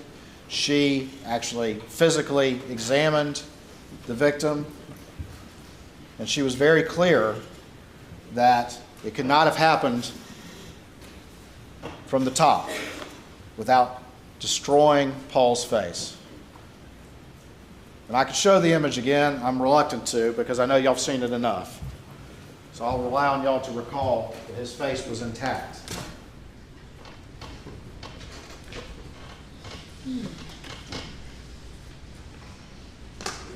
I'll rely on y'all to recall, and this is sealed, all the evidence up top here, at the top of the door. I will rely on y'all to recall Kenny Kinsey's testimony that buckshot don't reverse course, that the kinetic energy is going in one direction. I'll rely on y'all to recall all the biological matter that you see at the top of this door.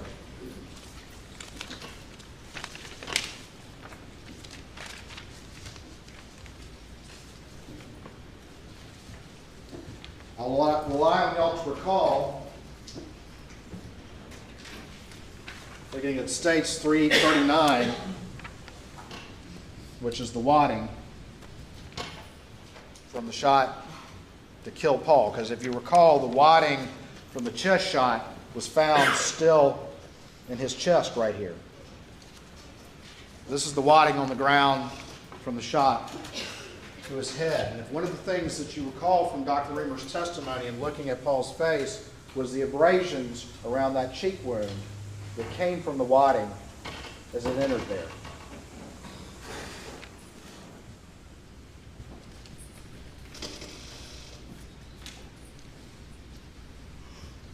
You heard from Dr. Reamer that the reason for the shape on the shoulder was because it went along the shoulder and opened up that area there, but still was focused and then expanding as it entered in here. But she also testified that if it was here, that force would not have left his face intact.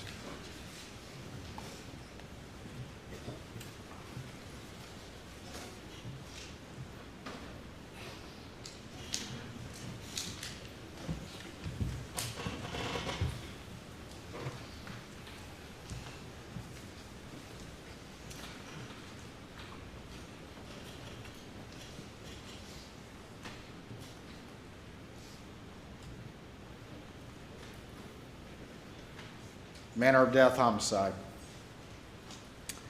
Then you heard from Dr. Kenny Kinsey.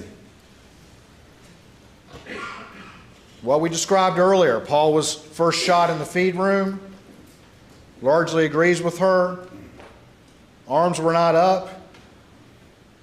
He believes the shot was a little closer and the lack of stippling could be chalked up to the black t-shirt, but also agrees, as she does, no defensive wounds.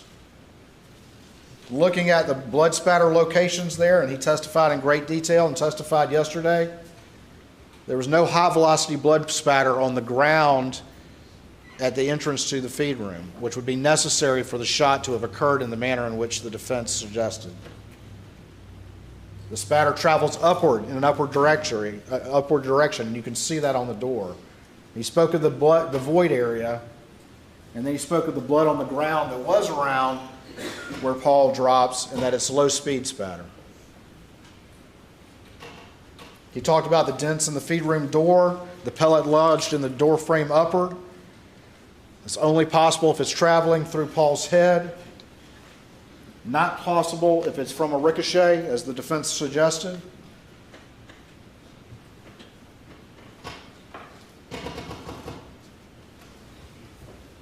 And steel is much less malleable than lead.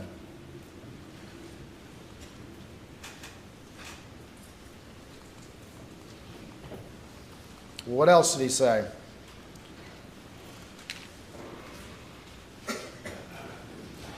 Dr. Kinsey said that he, I think 36 times that he's observed contact wounds to the head with a shotgun, including one that happened in front of him, actually observed it.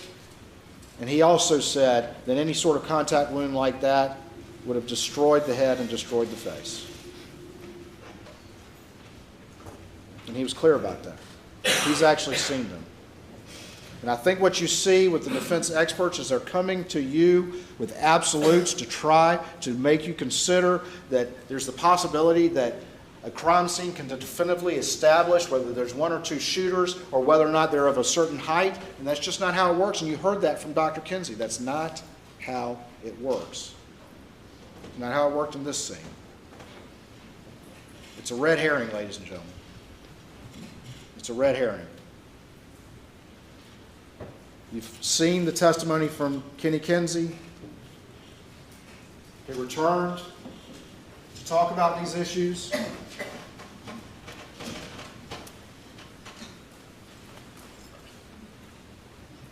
You saw the demonstration over there in the doorway?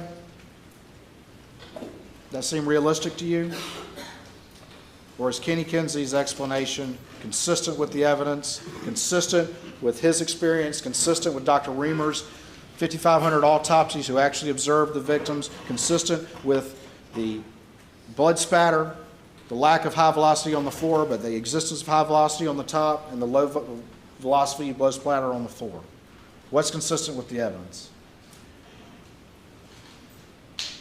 We've got a poll up Maggie. about the jury, length of jury deliberations for those that can see Again, the no poll. defensive wounds. The first two shots to her abdomen and her leg on a parallel path and likely in close succession.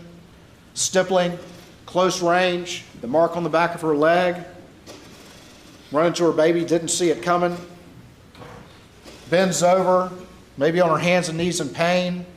You saw me demonstrate that with both Dr. Reamer and Kenny Kinsey. And that's when she suffers that third rifle injury. And you heard their expert come in and say, no, it had to be going this way instead of this way.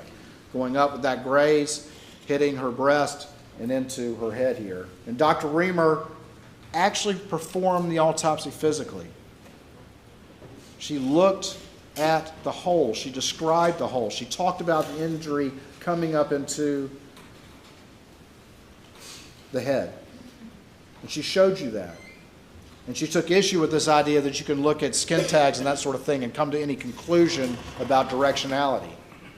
But what she told you is, I looked at this wound. I saw the hole as it went up into the brain. This was an entrance wound up into the head.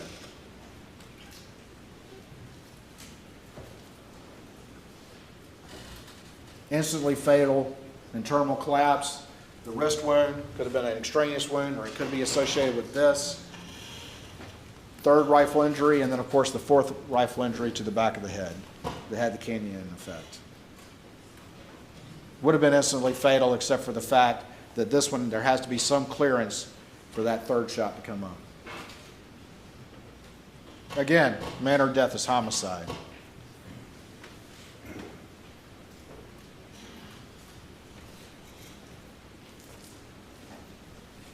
So what did Dr. Kinsey say?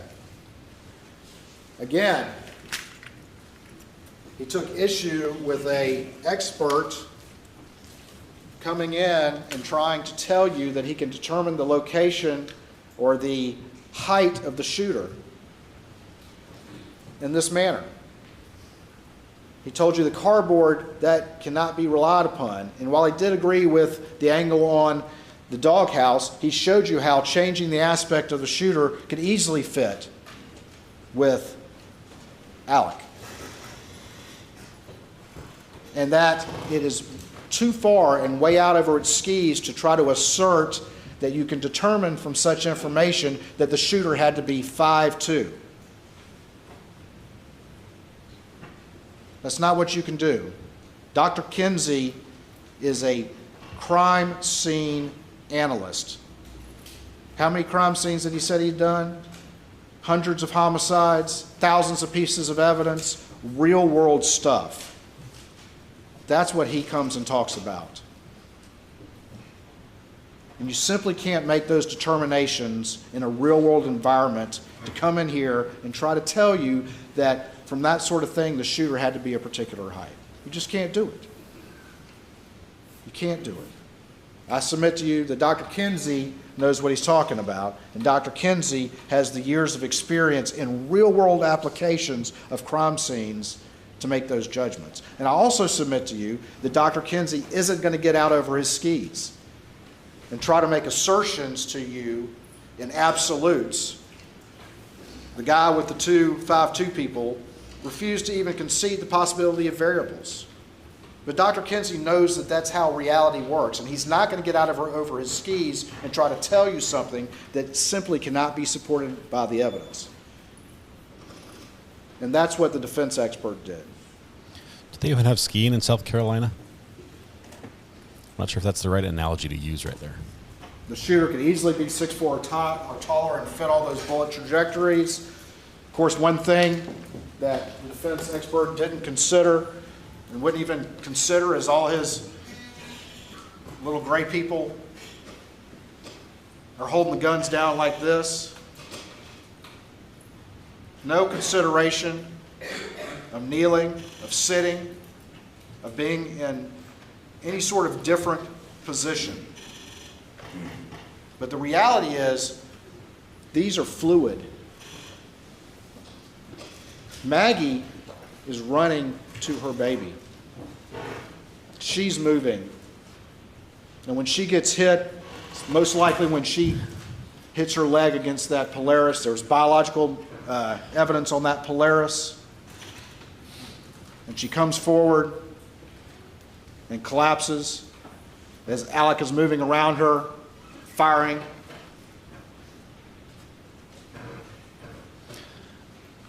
I thought of snow skiing, Anna Jane, sorry.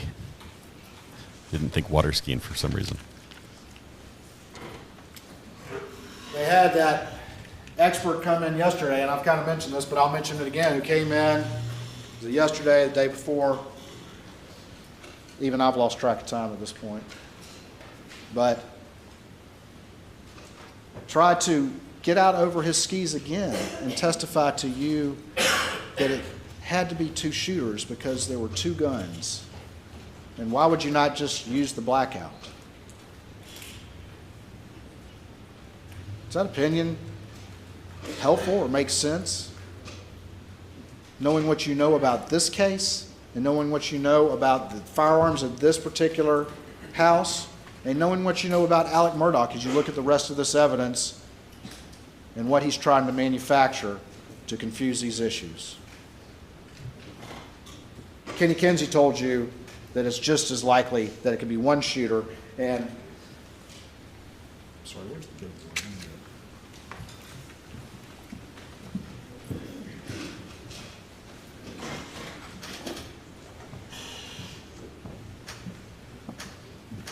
And although this is not to scale, you have the feed room right here, the Polaris is right here, and the cases, while they can't be relied upon as specific location, they still can be illustrating general area, and they're all in that area, moving from here to here.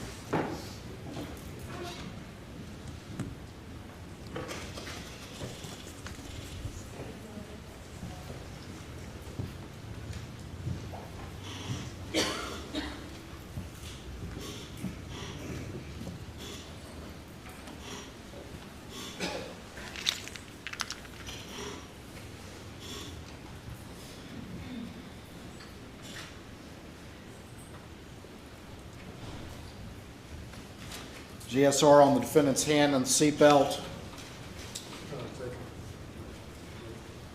We need a break. Ladies and gentlemen, we're going to take a 15-minute break. You'll go to the jury room. Please do not discuss the case. Okay, 15-minute break means that we're not going to have defense closing today. There's no way.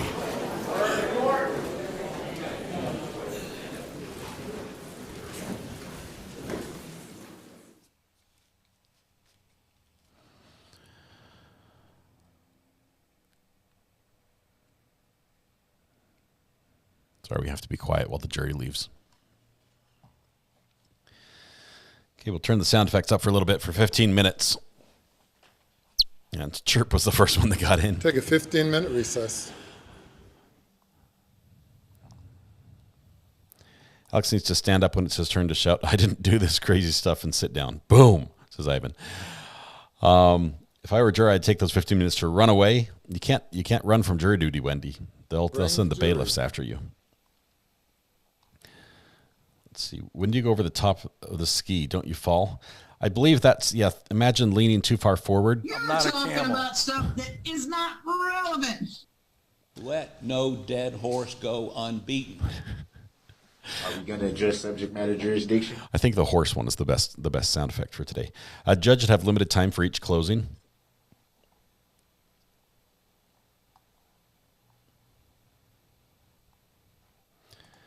And if they shot the 300, I'm trying to see what Koski's saying here. If they shot 300 when driving out of the property, there might have been only a few rounds left in it. Move forward. Of course, we'll find out as you find out. Yeah, we're all going to find out. Okay.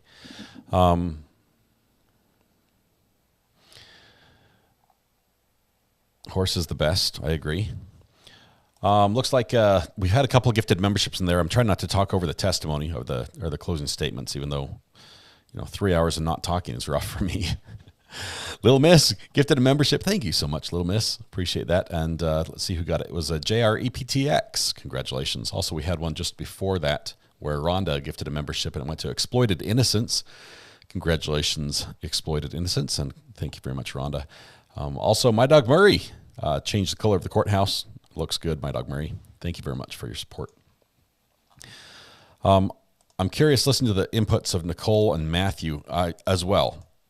Yes, we can Zoom, Nicole, whenever you are ready. Whenever you're ready. I think I've got it open right now, but let me double check. Let me close it and reopen it because it acts funny. Zoom, end meeting. Chirp. End meeting for all. Hopefully you weren't in there. Sorry about that. And then we'll reopen a meeting. Okay, it's back open. I'll try to keep it open so whenever we have a break or whatever, if you're available, you can jump in. You don't have to, obviously. You've got a life and a job to worry about. We have a poll running right now in chat that if you haven't had a chance to vote on, we're just going to give you just a moment longer. Talking about how long we think the jury will deliberate. I'll give you three options, sort of a broad range, but hung jury is one of them. So clearly, hung jury is can happen at any time. It could happen at very early on. It could happen a week down the road. But if they reach a verdict, I wonder where you think they'll be on for that. Where's the soundbite? Who was asking this? What is the soundbite? Murdaugh stole it. You're talking about something that is not relevant.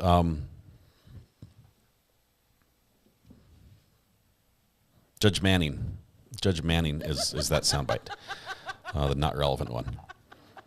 That is a fun courtroom to follow.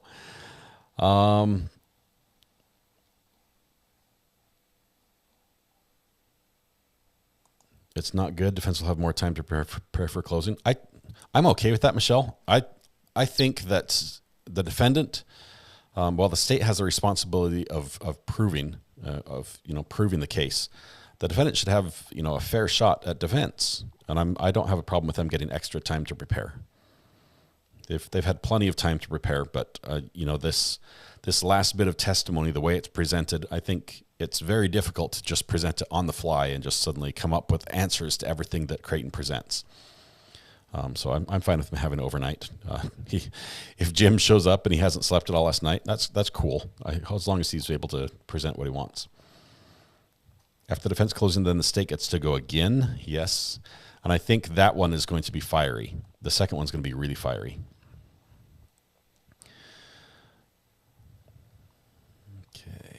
Is anyone else exhausted? We all are. We're all pretty much ready for this to come to an end here very soon. Perhaps the number of dogs in their regular traffic contributed to the trampled grass.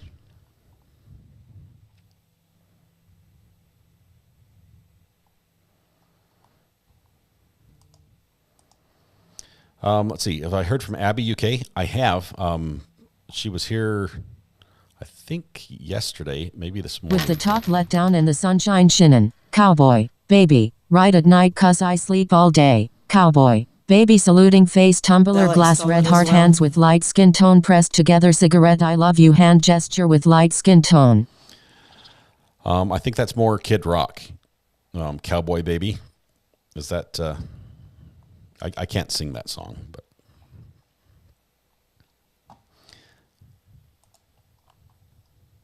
I think there's something about smelling hogs from a mile away.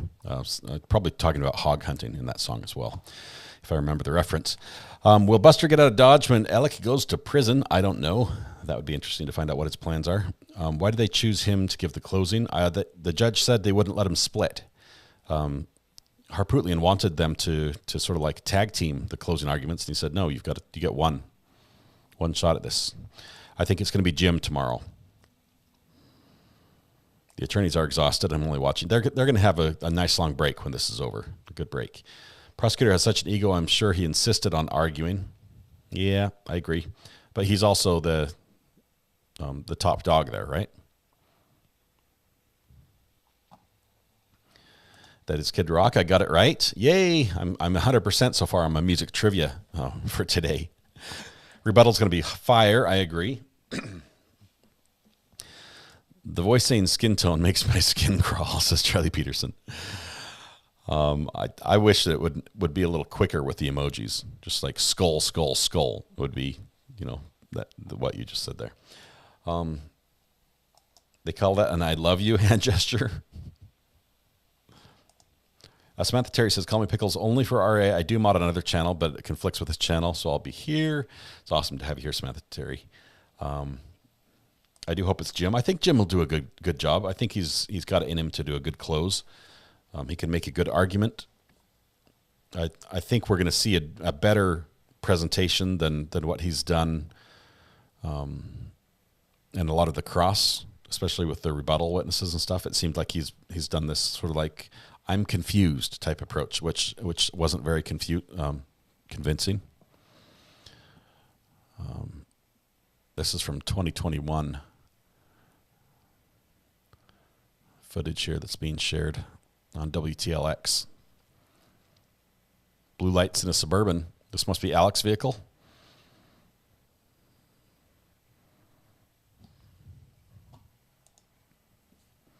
This is how it looked back then. With the dog kennels.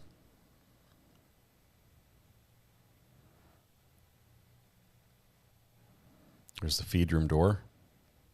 Obviously, the feed room, it's all been cleaned out.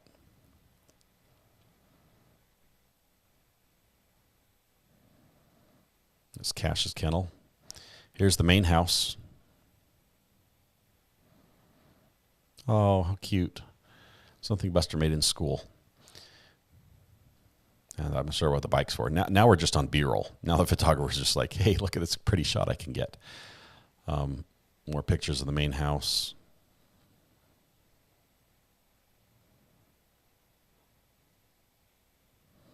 That was the Moselle property this morning. That's the main gate. Looking down, you can see the main house. Almost a straight shot from the gate through the trees. Drone flying right next to the power lines, keeping it safe. Now this is older footage, 2021. I think that was the day after the crime, I believe. I believe that was shown shortly after the crime scene. Anyway, cool little video there. Nice to see. Maggie had a bike. Sometimes she'd ride her bike down to the kennels. All right, court will call State of Wisconsin versus Jesse Kershevsky, case number 21, CF 885. May I have the appearances, please? Why do I hear Judge Darrow? Gabby Nicolai, Randy Sitzberger, and Charlie Hoffman appearing on behalf of the state. Because Attorney Galvez and Attorney Kukla here with our client. Because this is happening live. Ms. Kucheski, who's sitting here to my left in custody. Good afternoon, Judge. Good afternoon. I will also make a record that we have some witnesses or their counsel available on Zoom as well. I spent a little bit of time I had this open, them regarding waiting their for Judge in the month Darrow's of court May. to start. This is the Those eyedrop individuals case. are Lisa Martinson, Linda Eisenhart, Paul Schwartz, and Henry Spiller. For now, they're muted and their cameras are off. She does not want to hear that voice. Some other things we need to address first. We're here for continued scheduling. This is just a little break. We were last in court, of course. We're still listening to the feed from the courtroom. The court was not able to set this This is for the Visine trial. a jury trial, given some of the issues that arose regarding witness availability. And I put it over for basically a little over 24 hours or so, more than that. But in order for witnesses to make themselves available, this is a familiar so voice. that I could question them if need be regarding their availability and schedules. This is, of course, a case that was originally set for trial to commence on February 13th. I granted a 2-week delay. 13th. And then there was a second motion to adjourn, which was ultimately granted for the reasons that we addressed at that time. And then I set it over for the scheduling. At the time that this court granted the adjournment, though, noting it is a case that will need at least 4 to 5 weeks to try, noting the court would make this a priority. I expected all parties to make this a priority as well, given how long the defendant has been in custody and how long the victims have been waiting for this case to come to trial as well. In the meantime, the state has now filed a speedy trial request. And so that's on file as well. I trust the state has complied with victim rights as it relates to the top feed is a recap of what we heard earlier from Creighton Waters. Would like to address the court regarding scheduling at the appropriate. So we're going to keep an eye on that. This is live from Judge Darrow about the Visine trial. Thank you. Get an which may be update the next from one we go the to. defense as it relates to the hiring of a pathologist. Judge, I'll handle that. Just for the record, Judge, you're appearing but remotely, correct? I am appearing remotely. Correct. As far as why does that matter? Ms. Kuklo forwarded me an email that she received from Dr. Tees this morning, where Dr. Tees indicated that no way can she comply with the court schedule. She apparently has a lot of personal things on her plate, other cases on her plate. Her case that just got adjourned, apparently, that she was supposed to try this week was rescheduled, and it's going to jump into May. And she said no way can she comply with and do the work on this case and also do her work on her other cases. So she's asking that she be removed from the case. Whoa. So we've had no notice of expert, so there's nothing for me to remove. I granted an adjournment so the defense could hire and work with a pathologist, given the issues in this case. So what I hear you saying is she's not available for a May trial date. Correct. She wants to be removed from our case, not the court's case, but from the defense's case.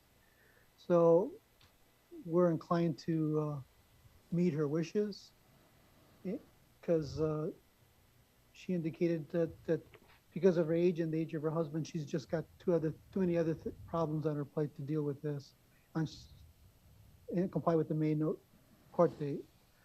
Turn her up a little bit.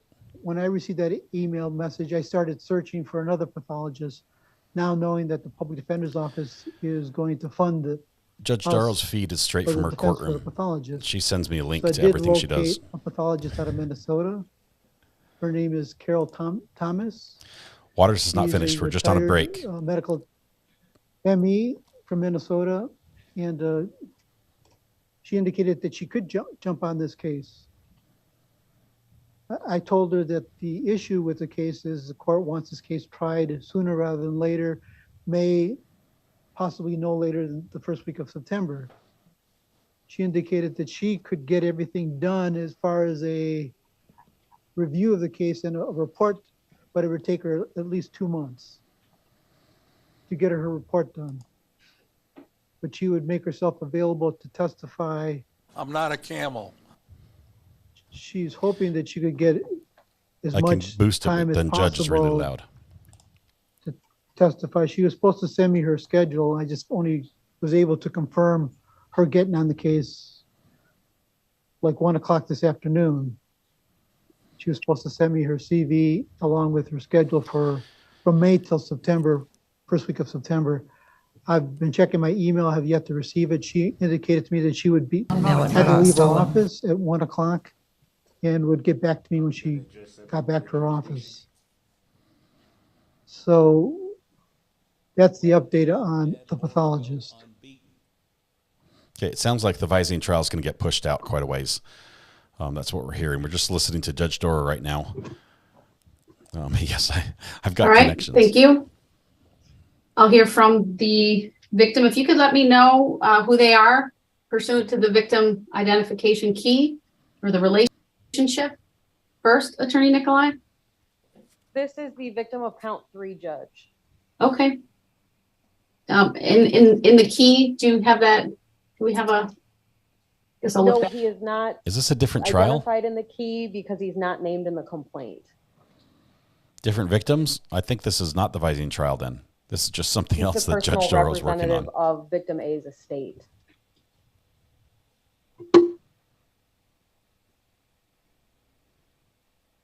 Okay, looks like we're coming back to court here. So let's go ahead and take that. Okay, go ahead. All right, so we will go here. We'll check it with Judge Dora later. Or longer. We have another matter we need to take up, so I was hopeful that we would, after he closes, we would move to the...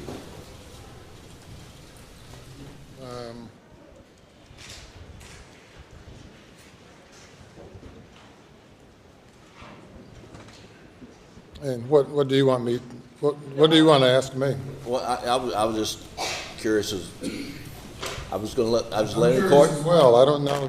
I'm letting the court know how long my closing would be, and then if we went at 5, I wouldn't be done until 7 or 7:30. So he's got 2.5 hours.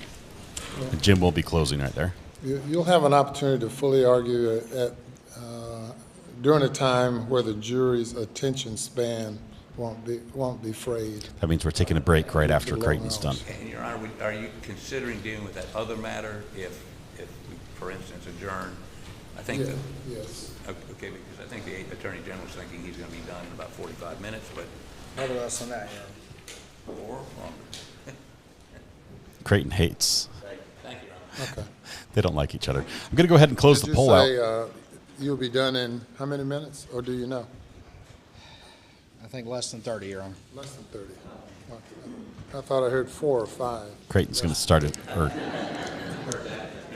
Poot's going to start a stopwatch. Okay. All right, let's bring them in. Okay, we're going to end the poll.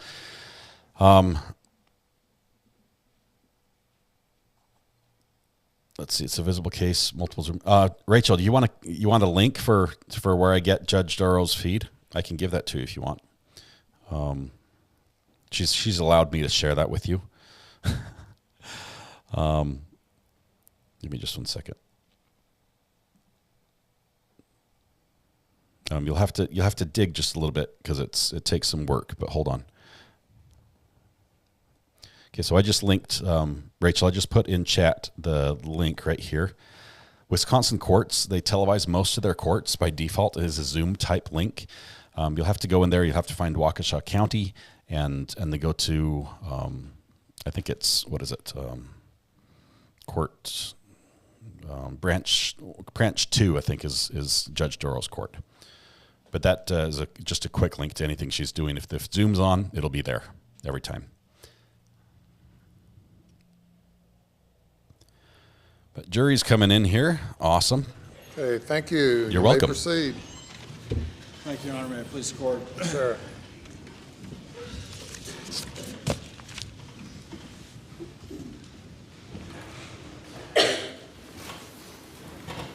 GSR on the defendant's hands and seatbelt, Maggie's DNA on that Super Black Eagle, DNA on the Suburban steering wheel.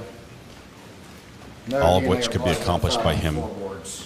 doing what he said he did, arriving, checking their bodies.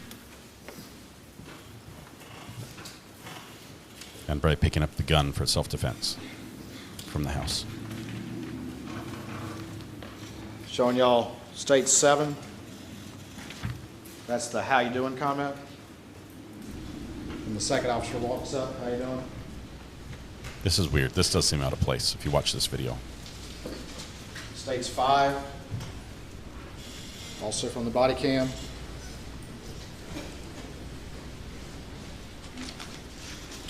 It's very dark out there. You can see how well lit it can be when the lights are on. 22. 93. 47.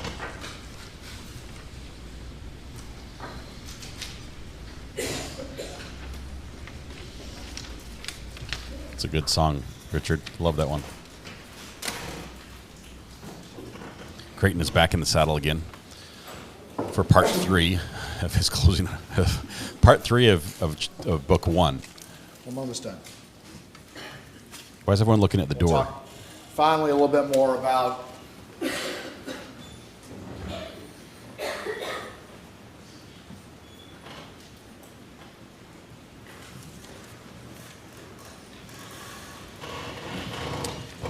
the defendant's story to you that he told on Thursday. We've already talked about it. Just a couple more things. Let's beat that dead horse one more I time. asked him when he went down there, those dogs are clearly out in the kennel video. I asked him if the dogs were alerting on anybody nearby or in the woods, as dogs do. And he said no. He said that their dogs were not doing that.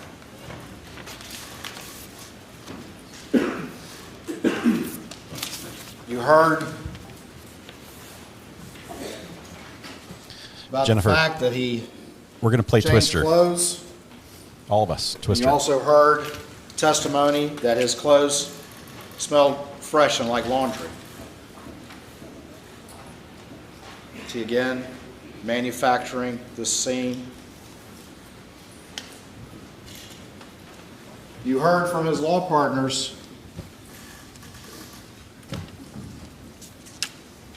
Maggie's blood on the steering wheel. that he was not, and also from Marion, that he was not overly concerned with figuring out what happened or any threats to Buster. And in fact, you heard in the telephone interview after the side of the road, they specifically asked him, are there any threats to Buster? And he said no. Why is there no threat to Buster? Because he was the threat to Maggie and Paul. He knows there's no vigilante out there. That's why he was never concerned about it. That's why he called Rogan first the night of. He knows the only threat is him.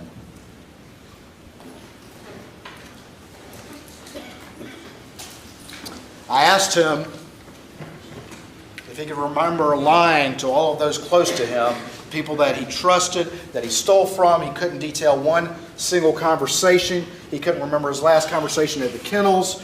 To use his own words, and when you hear what he has to say, when he was asked after the kennel video and his new story, what he did, he said, I got out of there.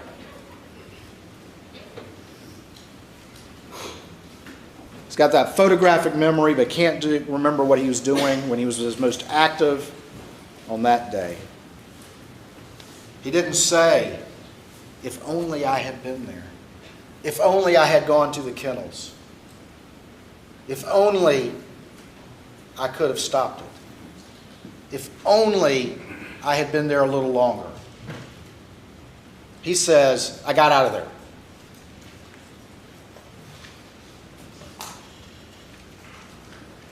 What father would hold anything back if he were innocent? What father would care what happens to him after that? Why is he trying to get down in their sight line? He claims he Are they told not you that looking he at had him? cooperated with SLED. But he hadn't. There's nothing more important, if someone's innocent, to telling law enforcement when the last time the victims were alive. I just saw them. I saw them at 8:50. I saw them at 8:49. They're still out there. Go get them.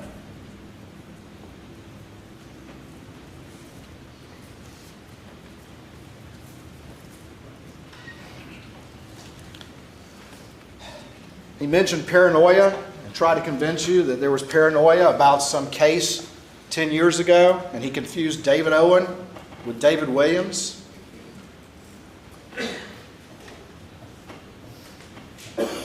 He got on the stand, ladies and gentlemen, and as he got confronted with things, as he was allowed to keep talking, he kept adding a new factor and a new factor and a new factor to justify why he's lying to you, why he had lied to law enforcement, and to justify why he's telling you what he's telling you now. He kept adding them. He can remember those, ladies and gentlemen. He can remember a new one. He can remember this. And the problem with that is that there's no mistaking David Owen for David Williams. We showed you that picture of David Williams.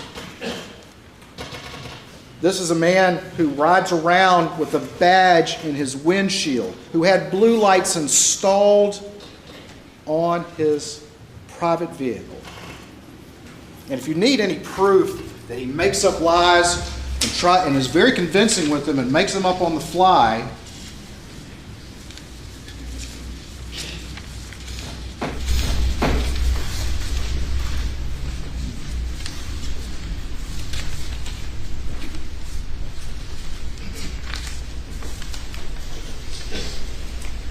the guy that got caught flat-footed with the badge hanging out of his pocket and tried to assert to you that sometime maybe it was an accident, that this badge is hanging out of his pocket. How is that an accident? See how quickly he was able to lie? But more importantly, the blue lights. He sat there and told you 3 times, I think he said his name 3 times, that Sheriff Smalls, the former sheriff of Hampton County, gave him permission to put blue lights in a private vehicle for a part-time assistant solicitor. And blue lights in a private vehicle. He told you 3 times, effortlessly got up there, pivoted, and lied to you. Because Sheriff Smalls came in here and said, of course not. That never happened. I've never heard of such a thing. This is a man who made his trade on lying. He lied about the most important fact in the case, and he sat there and effortlessly and easily pivoted to a new lie when confronted with something he wasn't prepared for. And the sheriff came in here and said, no, that never happened. Of course not. But he looked you all in the eyes and told you that. Looked you all in the eyes and told you that. As if, what's your problem, Mr. Waters? Sheriff Small said it was okay.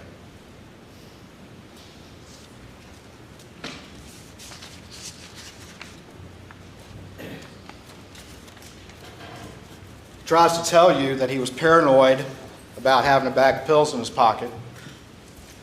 The man who had blue lights in his car and had a badge, rides around with a badge in his windshield. That's what he thinks of his power and prestige, and that's what he thinks of appropriate use of authority, is to put it up there. It only serves him. It's only there to serve him. But he's tried to also tell you that he gets paranoid, and so he's tried to lie about the most important fact that he could offer law enforcement when his wife and son were brutally murdered because he had a bag of pills in his pocket. But yet at the same breath says, I wasn't concerned about the law firm and that fair stuff. I'm not concerned about the boat case.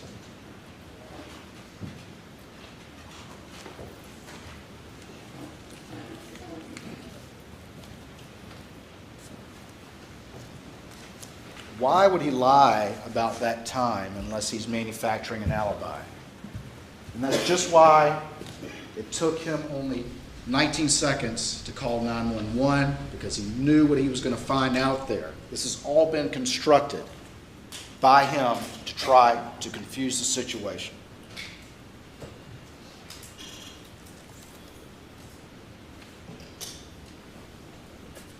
That lie that he told you,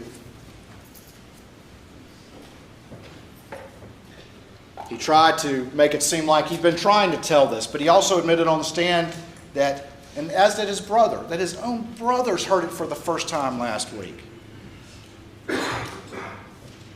That his own attorney was repeating the story that he was napping the whole time and never went to the kennels on HBO in November, just a couple months ago.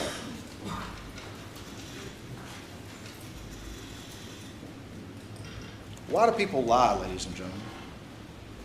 A lot of people lie.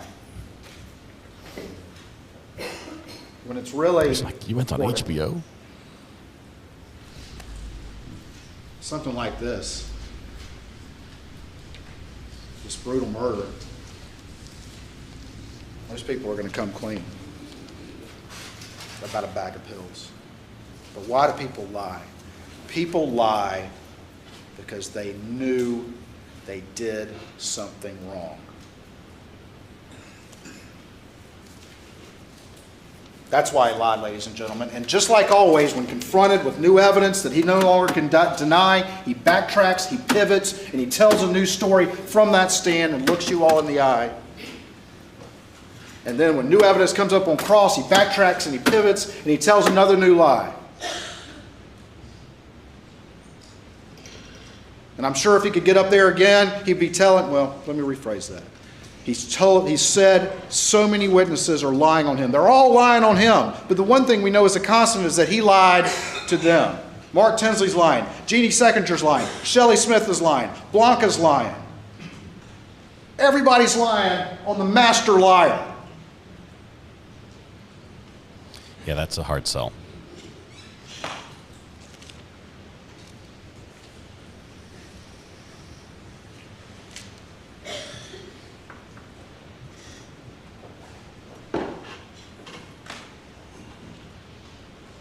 You heard him answer the questions about whether or not he killed his wife and son. You heard me ask him if he was a family annihilator. When he answers those questions, did you see him do this? Did you see him do that on those videos too, and ask questions where now we know he was lying? He's talking about behavior analysis right here. That's the most classic tell ever. I'll leave that to you to decide. One thing I will agree with him that he said up there, oh, what a tangled web we weave when we first practice to deceive. How appropriate coming from that man. Somebody just won massive points. There was a contest on Twitter to see what their closing statement would be, and from Creighton Waters. And that was one of the suggestions. Oh, what a tangled web we weave when we first practice to deceive. So somebody just won. Whoever it was out there who suggested that would be it. I think Creighton Waters got his suggestion from you. That's funny. I mean, that would be like me saying that the prosecution would start their case by saying it was a dark and stormy night, and getting it right. That's awesome.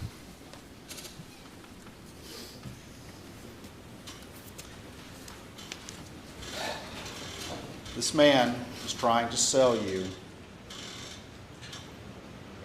on an idea that he was at the kennels, that he jetted back,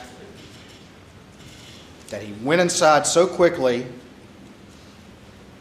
and quickly dozed off in the shortest nap in the history of the South. Shortest nap in the history of the South. And then he got in his car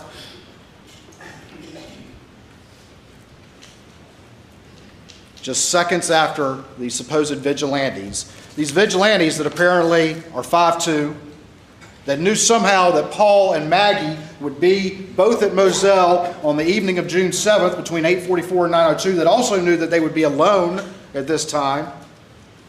They knew that Alec would not be at these kennels. And they also knew the property well enough to get to the kennels. They also assumed that they would find ammunition and guns there, so they didn't bring those. And they traveled the same route as Alec after his short 20-second nap, and knew that he would be visiting his mother at Alameda during that time. Those are the circumstances that you'd have to accept. The 5'2" vigilantes that arrived somehow in that tiny time period between 8:49 and 9:02, and that's given him every benefit of the doubt as to the story he told you, sprinkled with a bunch of new lies as well. That somehow they arrived during that time. The dogs never heard them or ran to them. Somebody put the dogs up. put the dogs up in the wrong kennels, somebody rolled up the hose.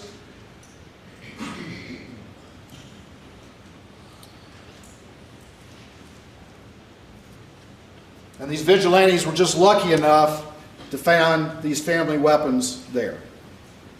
Which he's clear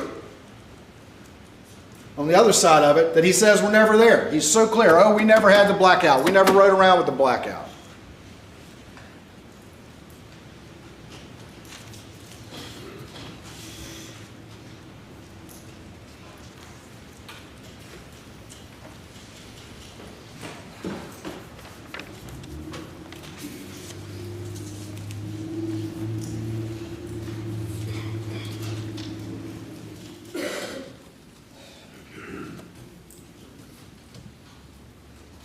No one knew who he was.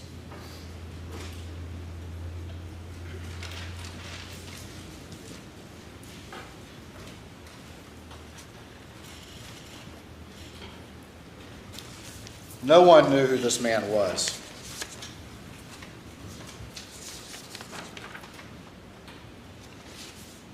He'd avoided accountability his whole life. He had relied on his family name. He had a powerful family. He carried a badge and used that authority. He lived a wealthy life. But now finally, he was facing complete ruin.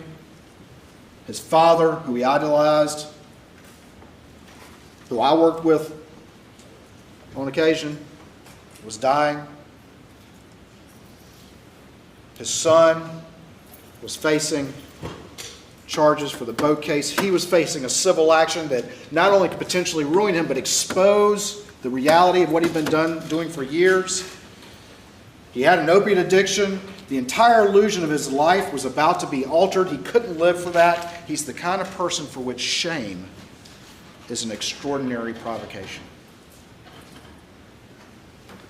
Shame is an extraordinary provocation. His ego couldn't stand that. And he became a family annihilator. Chandra, that image is painful.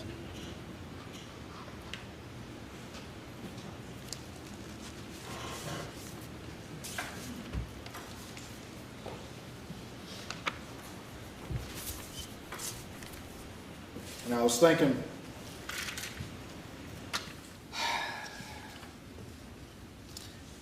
that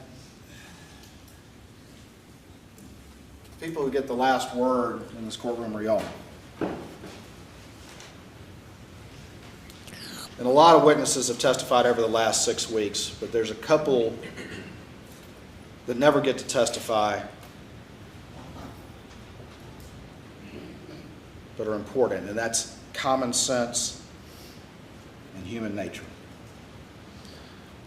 What do you think? Is he going to close with And the there's two camel more video? that don't get to testify. We couldn't bring you any eyewitnesses because they were murdered. But common sense and human nature can speak on behalf of Maggie and Paul. When you look at this in its totality, common sense and human nature can speak for them. And they deserve a voice.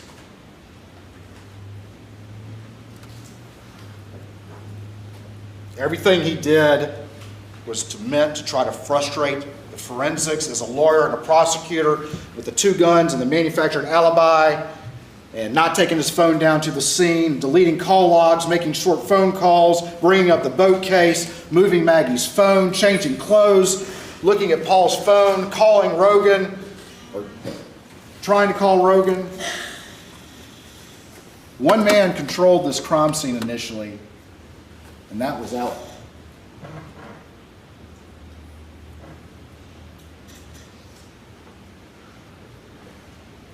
But there were some things he couldn't control. And we brought those to you.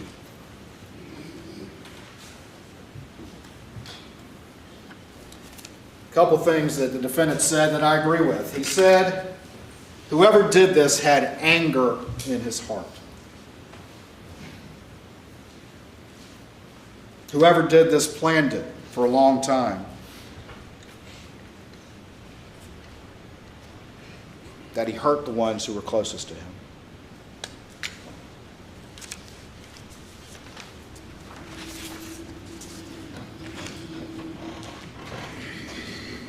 It may be hard to fathom, ladies and gentlemen, but when you put all these circumstances together and really understand who he was in the entirety of his life,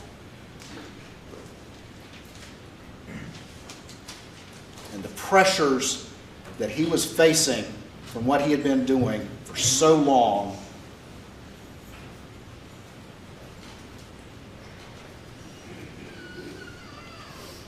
you can understand it.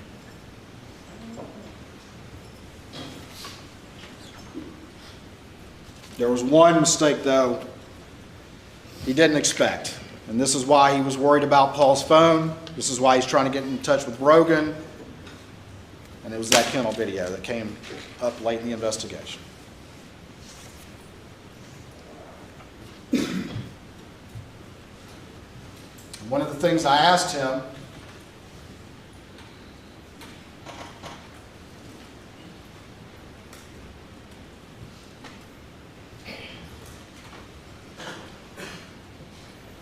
we've talked about this. The last question I had to him, and the first question I had to him, was, what is the most important part of your testimony here today? And he wouldn't even concede that, but he at least conceded that the most important thing was to look you in the eye and try to explain to you why, after his entire history, you should believe him when he says, okay, I was down at the kennels for one brief minute, but I had nothing to do with this. And we went through that long cross in which he identified all these factors, from his partner saying having an attorney, you need to have an attorney present, to his distrust of SLED, to Dave Owen asking him about his relationship. And I asked him, at what point did you decide to lie? And he finally agreed, okay, it was in this interview. It was that moment in the June 8th interview. It was during that interview.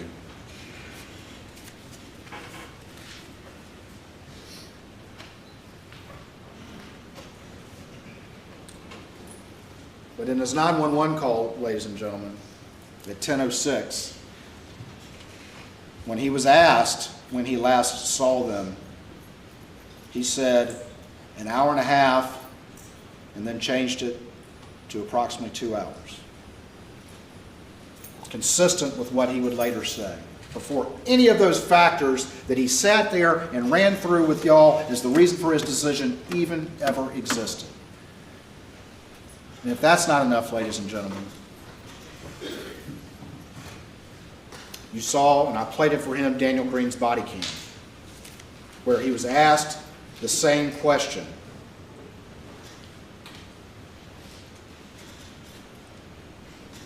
And he said that it was 1.5 hours plus 45 minutes. And all those factors that he identified to you as to why he supposedly lied, he was lying to you, ladies and gentlemen, when he made those up. He was lying to you when he made those up. Just like he's lied to everyone close to him. And he's good at it. He's good at it.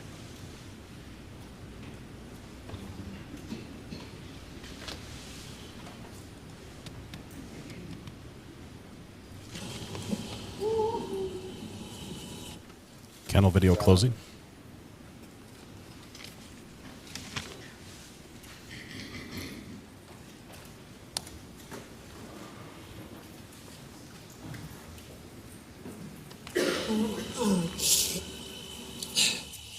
It was earlier tonight. I don't know the exact time, but okay. I left. I was probably gone an hour and a half from my mom's, and I saw them about 45 minutes before that. Okay. I rode around with Paul.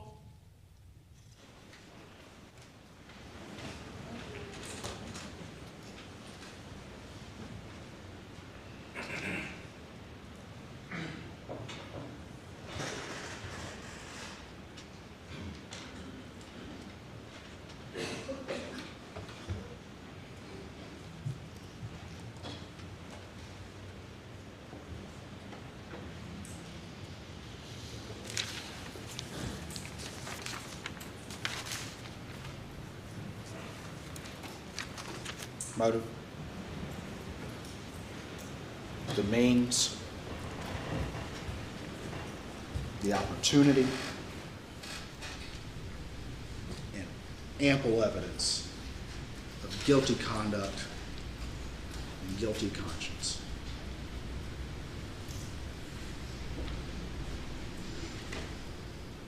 All four factors are present.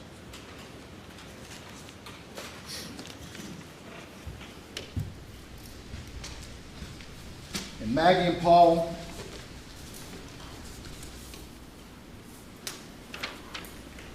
deserve a voice.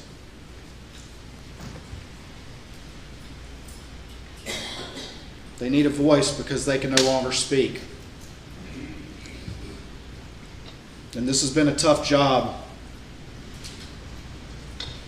but the system depends on people who take that oath as jurors and are willing to honor that oath and make that tough decision to vindicate these victims, to vindicate Maggie and Paul, who were cut down in the prime of their lives.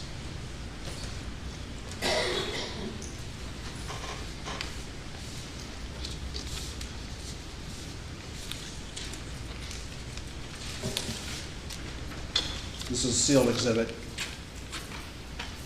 This is what he did. This is what he did right here.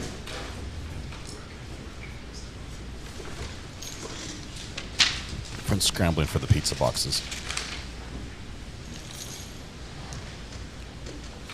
This defendant, on the other hand, has fooled everyone who thought they were close to him, everyone who thought they knew he was who he was. He's fooled them all.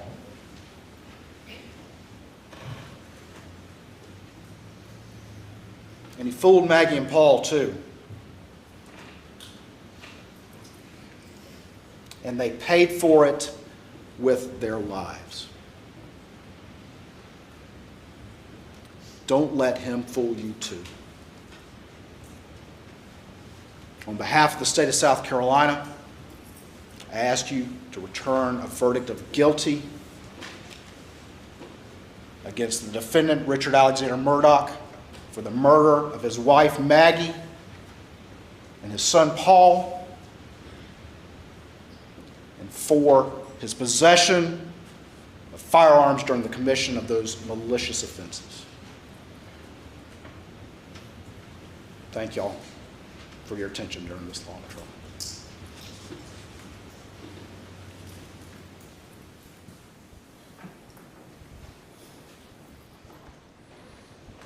All right, ladies and gentlemen, that will be it for this day. We'll resume at 9:30 tomorrow morning.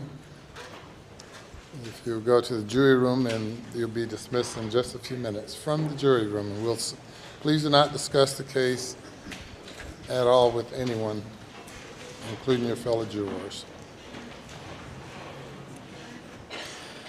Okay, Nicole, now would be a great time if you would like to connect. We can set that up. Let me pause this, get Judge Doro out of here. As much as I like her, we'll come back to her another time. I think that is the Krachewski case. But, okay, full screen there.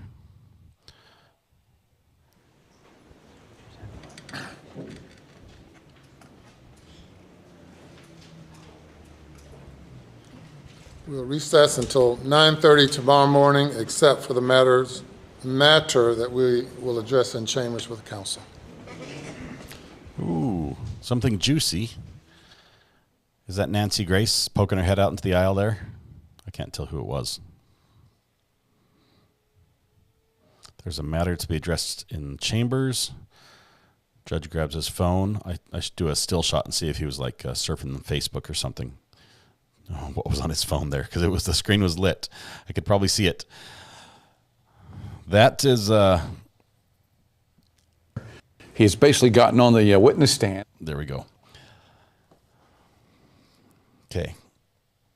Appreciate everyone staying civil to each other here as opinions run strong. What were the poll results? I closed the poll, didn't I? But then I didn't say what they were. And it's gone. All that effort wasted. Did anyone see the poll results? Oh man, yeah, I'm good at this. It was a long time. Let's see if we can get Nicole to connect here. Nicole Goodman, if you are here, please, if you're available. Now she was out at the store. She might have been expecting a little bit later run than this. Alex is headed out of the courtroom right now, getting some congratulatory back slaps as he heads out the door that's been used several times as a prop during this trial, which has been quite interesting.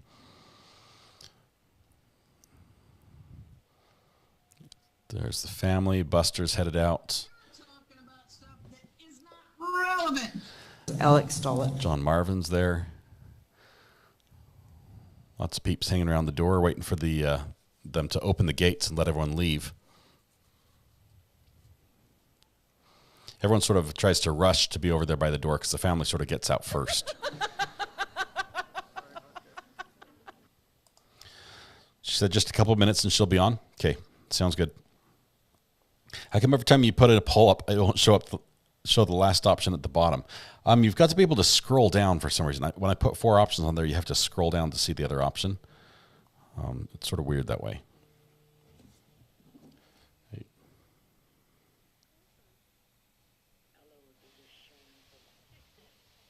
I'm not a camel. Okay, hold on, just 1 second. Got someone, calling in, just 1 second. All right, can you hear me?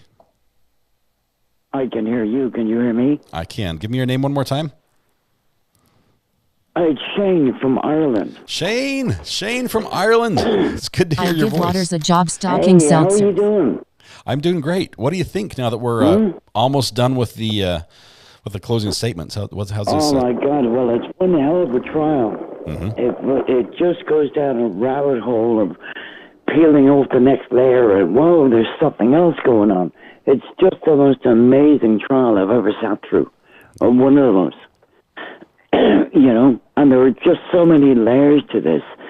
It really does belong to you couldn't make this up, because it's just so many layers and so fascinating. Truth is stranger than fiction, right? Truth is stranger than fiction, absolutely. Absolutely. If the script of this appeared in a movie script that was presented to producers, I'm not sure many film companies would go for it because it just sounds too far-fetched. But it's so real. It's so, it's hard to believe all this happened. Yeah. So hard to believe. I mean, what I find, if somebody is addicted to opiates, fine. But embezzling €8 million, $8 million, you don't embezzle $8 million because you're addicted to opiates. What else is going on there? Yeah, there's something else happening there in the background. Where do you stand on this? If you were on the jury now and you've got to vote, obviously they're not quite ready to do that because we still have closing statements from the defense. But where would you be? I'd be leaning more towards guilty. Yeah, leaning more towards guilty. It looks that way, but then again, the height issue is going to be a major issue as well, I think. It's a very flimsy defense. It's very weak. It's very lame, but it's something to consider. Yeah. That's the point. I'm looking here in chat. Everyone's saying hi to you. It's hello for Shane from Ireland. Yeah. Lots of shamrocks. Long time no here. I haven't contributed to the conversations or anything like that, but I've been watching. Wonderful. I've been watching this and Law and Crime as well. And really, I was just looking for an excuse to get on and say hi to everybody. So I'm glad I'm here talking to the audience. Well, Shane, I appreciate you staying up and doing that. It's good to see you're doing well. It's good to hear you again.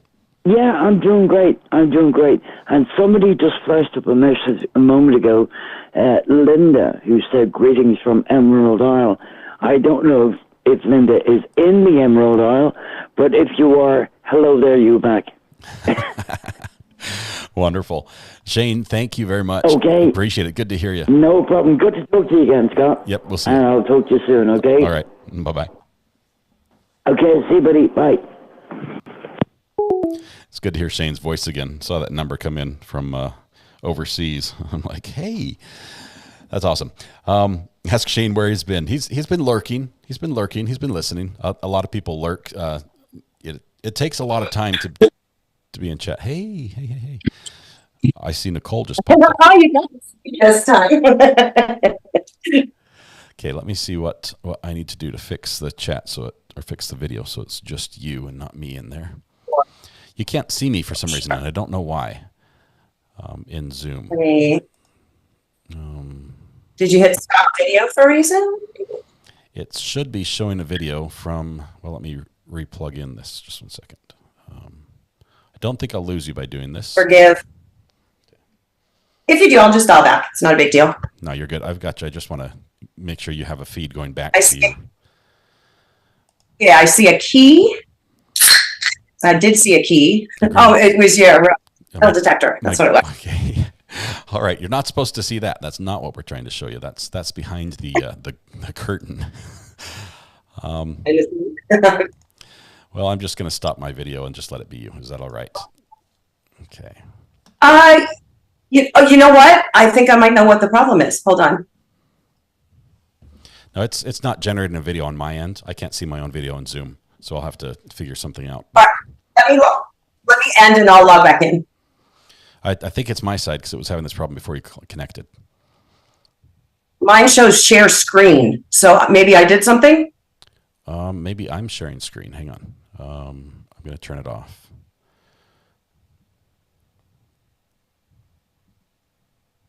Okay. I don't know why mine would be on. Yeah. Oh. I think we're good. We can go ahead. It looks good here on my end. Related generations back. Let's see. We've got Ivan's been dropping some super chats in here. Nicole and I must be related generations back. He says, Nicole, now that we're in the closings and that the state is done, it's a little late, but we need to talk about a couple things, right? It's too late to talk about objections. The defense has missed a couple of those. That's water under the bridge. Where do we go from here? So, and I'm sorry, I actually was, my Zoom reset, so I missed a little bit of what you were talking about or asking me, but I get the gist. So, really what it boils down to is the defense pointing out some of the flaws in the prosecution's arguments, some of the misrepresentations in the prosecutor's arguments, and then, bringing out the notion that there is reasonable doubt. So they don't have to prove everything, every possibility, like the jury instruction says. But when you look at the history of what beyond a reasonable doubt meant when it started, it was essentially that if you were accused of a crime, they were going to kill you. And so they had to be sure beyond a reasonable doubt before they executed you. And I know there's a lot of people that have this idea that, well, if he's guilty and he walks, that's worse. But the reality is, if you look at the statistics of the amount of innocent people that are convicted for every one guilty that's let go, the numbers are pretty astonishing for how many innocent people end up in the prison system. And the problem with that is that it takes so long for them to be able to go through that appellate process, decades, that by the time they're vindicated, either through DNA evidence or, something else happens along the way, they've spent, a quarter of their life in prison. And that's sort of what a long time ago, you had asked, what would you change about the judicial system? And that's one of the things I would change.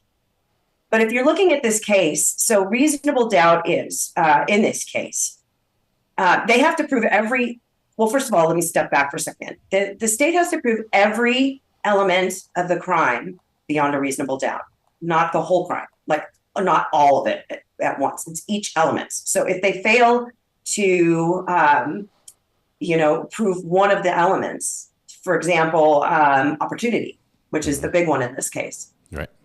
If they fail just that beyond a reasonable doubt, then there is reasonable doubt. The defense doesn't have a burden to prove that he's not guilty. Okay. The state has to prove that there are no other reasonable possibilities, no other reasonable suspects. And then the defense, that's how the defense says that's reasonable doubt, because there's all these other alternatives. And throughout the day, I've heard people make some reasonable, comments about what they thought might have happened. And if you can make a reasonable inference that it was drug-based, someone he ripped off was getting revenge, that they were after Paul. I don't think they were after Maggie. In fact, one of the callers this morning, I digress for just a second. One of the callers this morning had mentioned, I think it was Fall, said that he thought maybe it was drug related. But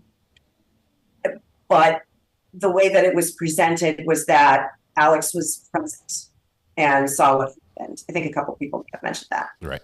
But think of the possibility that he's spending that much on drugs, which means he's probably not just a participant, he's probably also selling.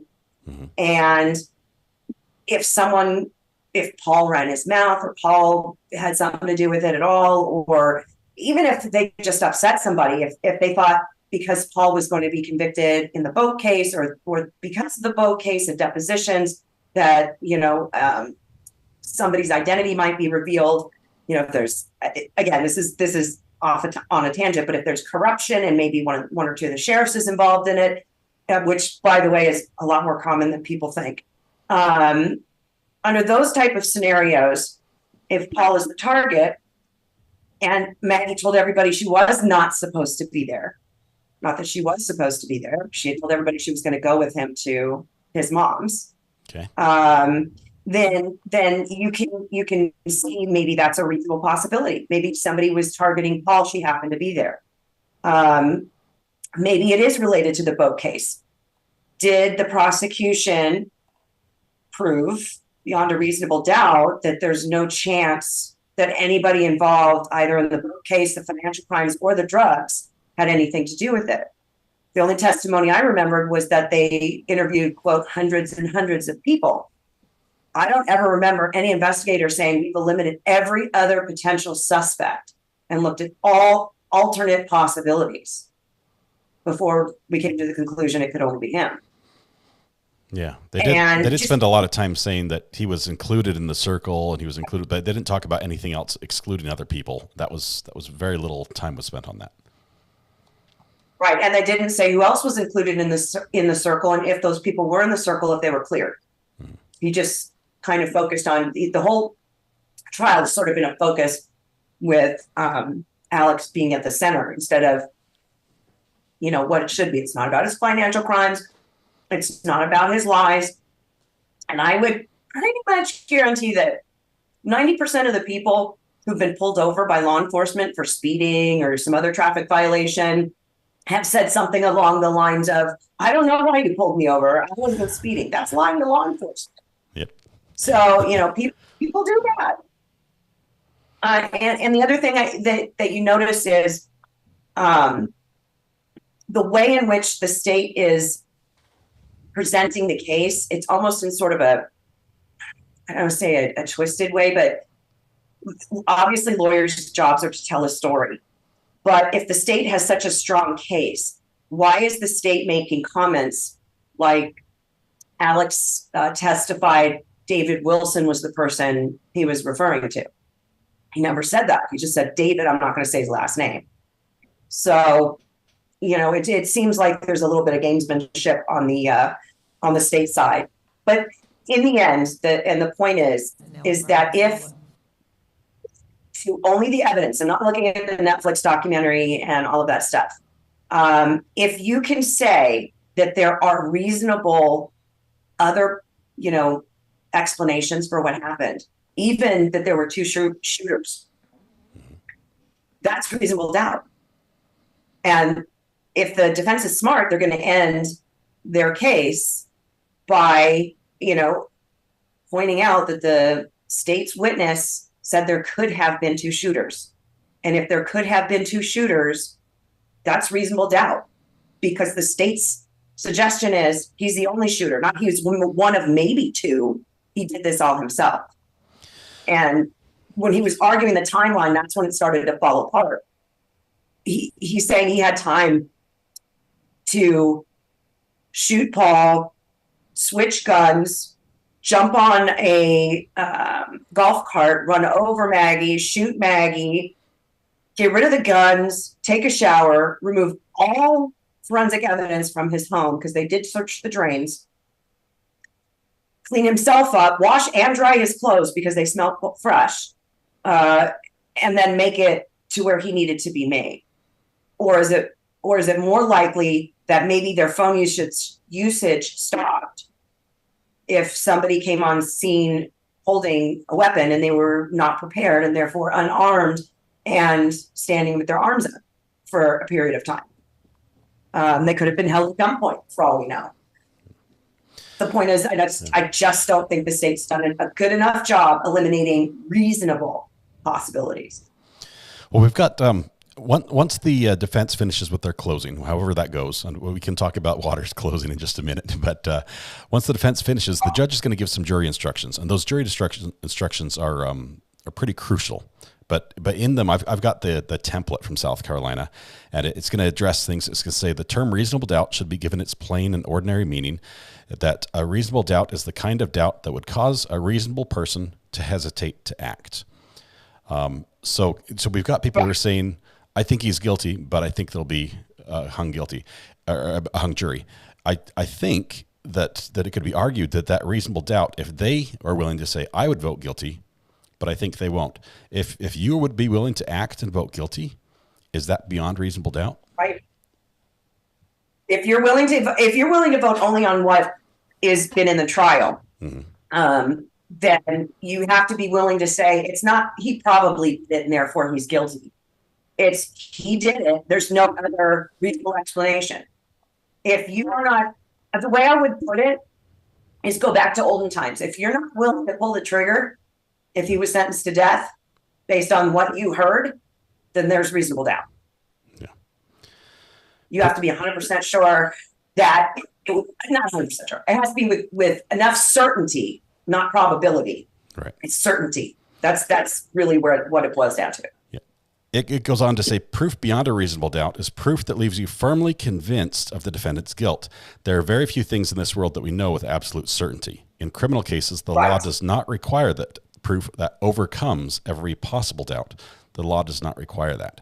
So it'll be interesting because the jury has to, they'll hear these instructions and then they sort of have to interpret for themselves. I mean, this is a crash course in interpreting the law, and however they hear that and how that comes across and as they view these instructions, they don't have the years of law school training that you have or the experience. This is probably their first encounter with the criminal justice system. And then they're saying, you determine what reasonable doubt is, and now go vote. So it's going to be interesting. If defense counsel is smart, what they'll do is, and I know a lot of people criticized Creighton for doing it. There's a reason you put the jury instructions up, and it's because you do need to explain things. Mm-hmm. He did a terrible job of doing it. But if the defense goes over the jury instruction very simply and says, look, there's a possibility that a serial killer is running on the loose and did this. There's a possibility that, an alien ship came and did this. There's a possibility that this was just a random act of violence, but those aren't reasonable possibilities. We're not saying the state has to prove every single possibility is, unreasonable. But if there are some possibilities of how this crime was committed that could have happened, that might have happened, that's reasonable doubt. It's where you get into the realm, like people would say in old movies, something, it's possible the defendant can walk through the door right now when, they're dead or something. It's that kind of, level that it doesn't rise to. So, and I think that's what, I know that's what the jury instruction means, but it's up to the defense now to solidify that in the juror's mind. So we're not asking you to come up with a ridiculous possibility, but we are saying, people in the boat case made threats. Did you hear anything that excluded anybody? I didn't. We barely heard anything about murder in this case. I will say we didn't see a lot of evidence that would point to anyone else. There was very little. I mean, there's a possibility, there's a window where something might have happened, and I'll agree the investigation was a little bit slipshod, and there could have been things that happened that were missed. But of everything that was collected, there was nothing that pointed to anyone else that I saw. I don't know. It'll be interesting to see. Let me move on from there. Let me talk to you a little bit about Waters' closing and how you think he did. Thal's saying you better be eating spicy maple bourbon pickles. So I'm sorry. Yeah, today. I'm so hungry. It's lunchtime. Thank you for taking a break. But Waters, I have a question first before we actually talk about the whole performance. There were several times where he got down on one knee. Like I counted 4 times, and I'm not sure if he's begging the jury to believe him, or if this is the tactic to try to see how well they follow his movements and how well he's got them enthralled in his story. What do you think? Was that anything, or was that just Waters being Waters? So, I made a couple jokes in the chat. I said it's because he has a nervous poops and his tummy hurts, but it actually would be beyond the realm of possibilities that he has a stomach ache. The biggest tell, he's a pacer, and I'm a pacer too. When I'm in trial and I hate it and I just can't help it, it's nervous energy. I will walk back and forth, and that's just who I am. And I think that he is. As far as the squatting, I think he's just tired of being on his feet. That, or maybe he doesn't feel well, because generally that's really disrespectful to do that. Because it shows that it's almost like I'm going to sit down and talk to you. It's not something that's very commonly seen. And I don't think he was doing it to see if they were following him. You could hear the chairs rocking when there was a pause and he started arguing again. When you hear those chairs rocking, you've got a jury going like this, and their chairs are not done with you. Just stop, wrap it up, So it may have been that he realized he wasn't getting, what I felt like was that he felt like he wasn't really getting through, that they weren't, like when you've got a juror's attention, you can tell there is there's a connection. It's different from someone just staring and listening. Yeah. They're, engaged, and sometimes you'll even see them nod or start to cry. But if you have a jury that's just staring at you, that's a bad sign. So how do you think Waters did overall? If you have to give him a grade, was there anything he did well? Anything? Can you praise him on something? What was the point where you said, okay, that was good? Sure, I would give him a C. I give him a solid C. And the reason is because it was a little disjointed. That PowerPoint presentation was a disaster. The pictures were I could not believe I was looking at a cartoon picture of someone in a hamster wheel in a murder trial. A poorly cropped clip art. Right? It was awful.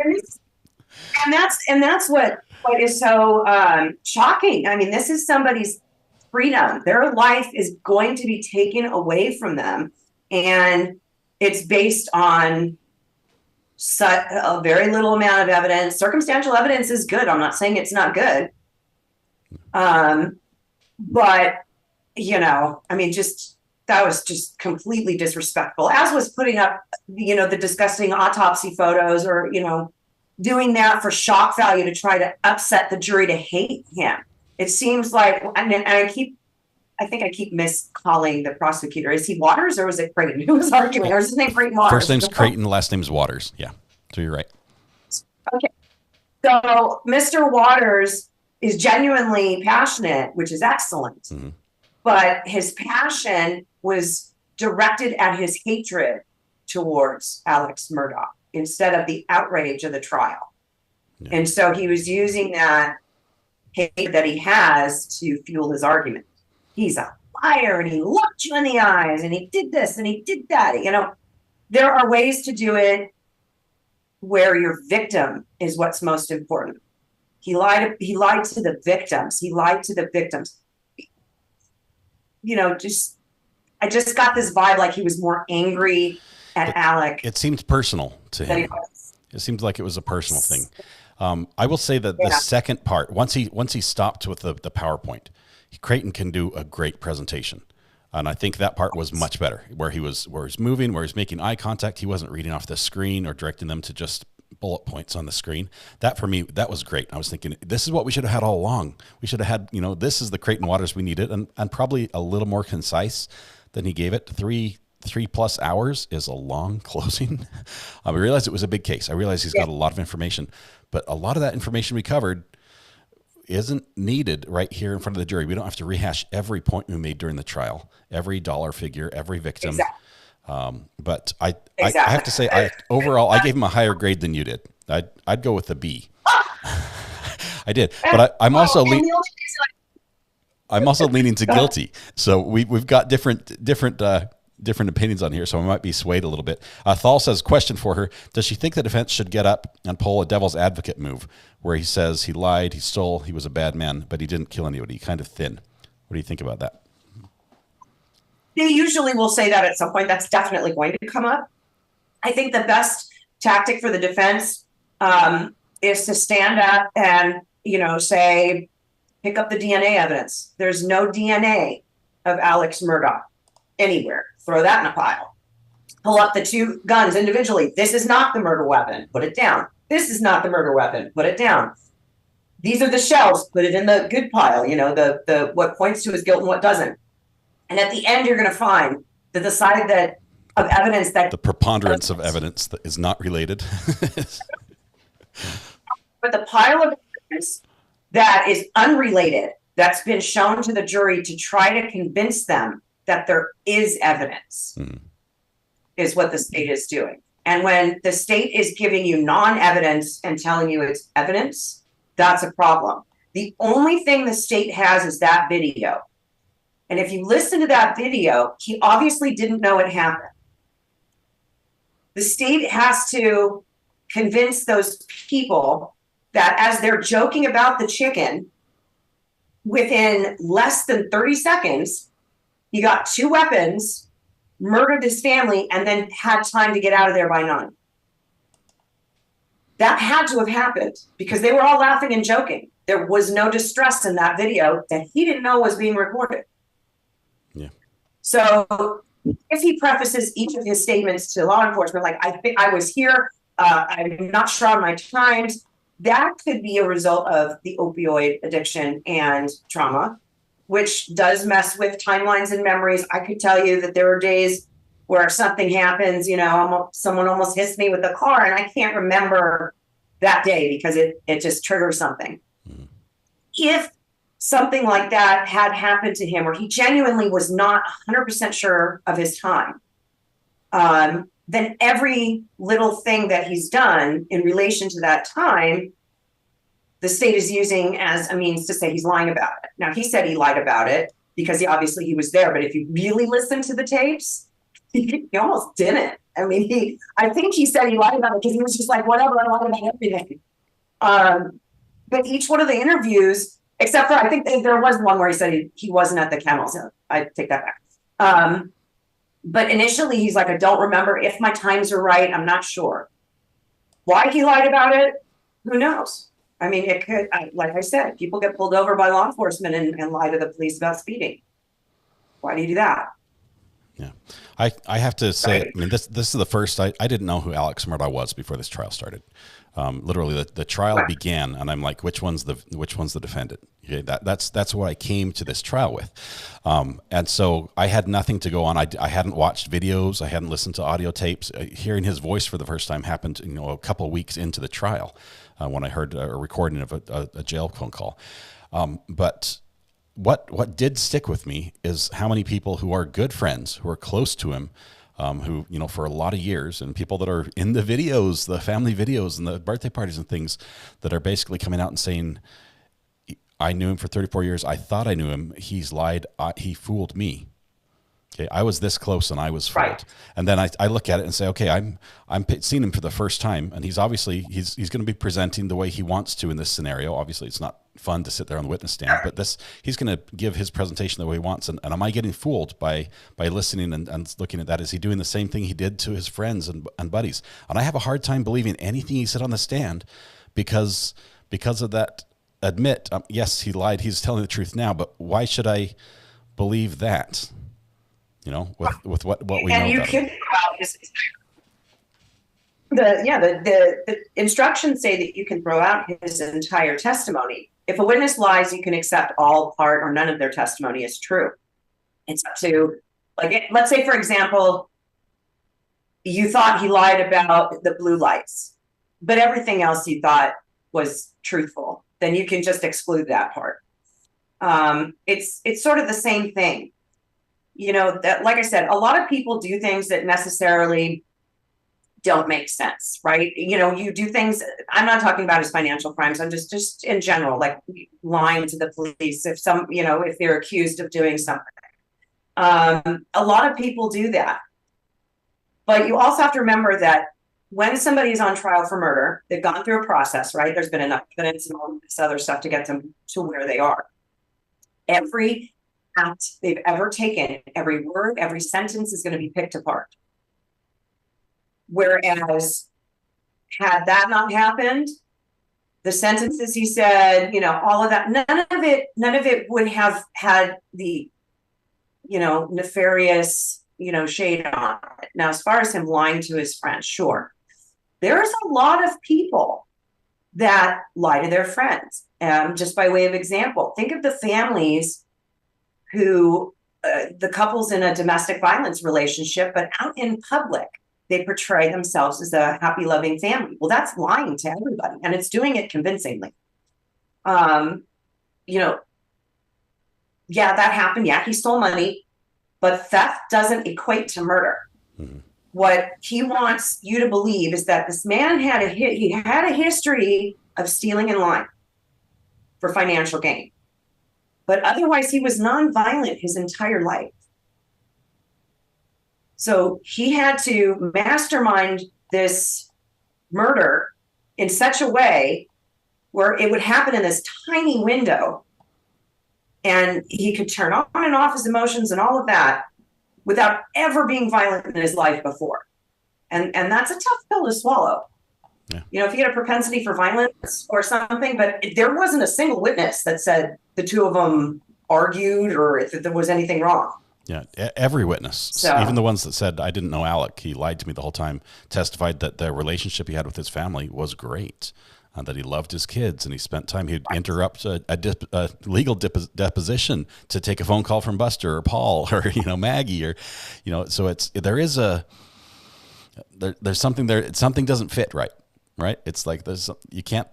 I has a hard time accepting that both exist. The killer that was cruelly planning to slaughter his family, and I'll drop everything and be there for you. But I don't know. And you, my friend, had reasonable doubt. You want me to vote not guilty? You can't sway me yet. I'm still firmly. You are a sheep, but you're one of the sheeps. No, honestly, if you are saying in your head something doesn't fit, if you can't neatly put a bow on it in your head and say this is what happened, I don't have any other doubt that it happened this way, then you have reasonable doubt. If you think there could have been somebody else that was waiting to target Paul, or two people related to who knows. Obviously, the family had a lot of secrets. And I don't doubt for a second there wasn't substantial corruption in that law enforcement department. Otherwise, they would not have called that last witness, because who did he work for? Yep. SLED, right? That just so happens. Yeah, I mean, that's really what it boils down to. If you cannot say that there's any chance that anybody else could have committed the crime reasonably, again, I'm not talking about like the random serial killer or something that just isn't really plausible. But the aliens theory is out. But somebody in the drug world, like I said, there's a huge question mark over the money, and a lot of people have said that. How did he spend that much money? How did he spend that much money? If he was deep into drugs, it is not beyond the realm of reasonableness to think that somebody might go after him. But we've also not heard any evidence about what was going on in Paul's life. No. And I don't know that the police ever investigated that. I mean, there have been times that a large triangle can get somebody killed. There's been no evidence of that. So I think the defense has a lot of opportunity to present reasonable doubt. Let me take this question from Amber. She says, ask Nicole about accomplice liability, please. I think she's talking about hand of one, hand of all. Is this getting to lesser included charges? If you think, I'm not sure if she's asking the same question or what I'm thinking. Could there be a lesser charge? Is that it? You know what she's asking probably better than I do. I don't know that there. Well, first, let me preface this by saying I'm not providing you with any legal advice by answering your question. What? Those 50 cents I mailed you doesn't buy your legal services? Not just kidding. Go ahead. I'm not going to hold you to this. So there's two different kinds. There's one where you're talking about conspiracy, and the state has to allege conspiracy. There has been no allegation of conspiracy, so that's not going to be before the jury. The other thing is felony murder, which is the guy in the getaway car that also gets convicted of murder because of what the people inside the bank did. And that's, if there's something specific, I mean, it doesn't really apply to this case because they're going after him on murder. Like, I don't know if it's first degree in that state or not, but they're going after him for plus murder. They're saying he did it. He acted alone. He committed the crime. They're not suggesting anybody else did it. And Waters even said that in his closing argument. There wasn't two people. He did this. He did this to try to create, doubt because he's so smart. I hope that answered it. Didn't ask again. Yep. Sounds good. Nicole, I love having you on. Your opinion often differs than mine, and that's great. It makes me think, makes me question where I stand a little bit. Sorry, when I talk, it cuts you off. I wish Zoom didn't do that. Say that again. Thank you so much for having me. Oh, okay. Wonderful. I thought you were answering more of the question. Okay. It's wonderful. I appreciate you. I'm sorry I've been playing games trying to get you on at different times on short notice, but I appreciate you jumping on today. It's going to be fun tomorrow. Hopefully you'll get to visit with us during closing, and then maybe comments as we start Verdict Watch, because that's coming up soon. One quick question for you. Yeah, go ahead. Are you a coin collector? Yes, I am. That's why we get along so well. I do like. I started collecting pennies when I was a little kid. I still have the first collection. On my desk, got flips. I roll hunt. I do all that stuff. We have got to have a conversation on that after this is over. We'll have to bring Maui Bell in. She wants to do this as well. So I need to get her. She wants to do some coin roll hunting. I'm a metal detectorist, so of course I love coins. I found. I'm not sure if you know this. I found an 1835 $5 gold coin metal detecting. Probably 45 minutes for me here. It was amazing. It was the top of my bucket list as a metal detectorist, and it was a fun day. And I got to return it to the guy who'd lost it 75 years prior. Serious. I did. It was wonderful. It was so cool. Wow. I would think you'd get it graded. Oh, it was. That's get us a return. Yeah, the only way I could find it is because we knew that it had been lost there and had never been hunted for, and so I knew where the yard was. It was like it was a low hanging fruit, and I'm never going to get a chance to find a gold coin again. But I'm counting it. I'm checking that off my bucket list. It counts. Nicole, thank you so much for being on. I appreciate you as always. With the time difference and everything. Thanks. All right, we'll catch you later. Have a good evening. You too. Bye. Bye. Awesome. Good to have Nicole on. Love the contrast opinions. Let's see. Okay. I know there were a lot of questions that came in. I tried to pick out just a few of them that you were asking me to ask her. We were having a little bit of an audio delay, and so it was hard for me to get it to work out properly. I'll fix my system before the next one.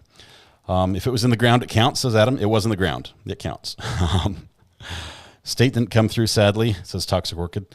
Thank Nicole. Yes, I'm grateful for anyone who calls in, or whether they agree with me or not. You don't have to agree with me and bolster my opinion for me to be grateful for you to share your comments. Everybody who called in today from all over the world, literally from everywhere that called in, thank you so much for sharing your opinion and taking a moment to call and say hello. That was a lot of fun. Let's see. Thal, I just got a text from Thal. Let's see what he was saying here. Let's see. Oh, he was replying to something I sent to him. Never mind. I won't share that one. Let's see. It's been, we're talking about coins now. Canadian dollars. I see that. Coins up here. I wish someone would look at my coins and tell me I'm rich so I can retire, says Bella. You might have something fantastic. Lots of coin collectors in chat. Let's see. 6-foot bus. Thanks for being here. Better late than never. Yeah, nothing happened today. It was a slow day. Can we have Mrs. R.A. give her thoughts? I'm not sure she's available to talk right now.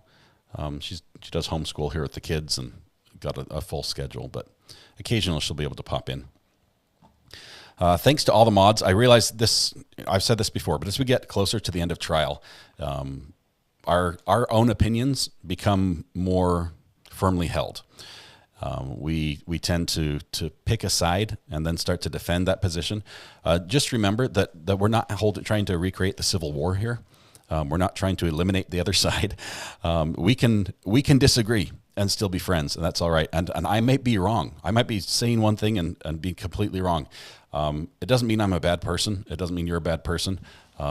Reasonable people can have different opinions, and I think all of us are reasonable people. We like this experience. We like to go with this together, so we can just look at things differently, think it over, talk it over, express our opinions, and do so in a fun way. That's what makes this chat amazing.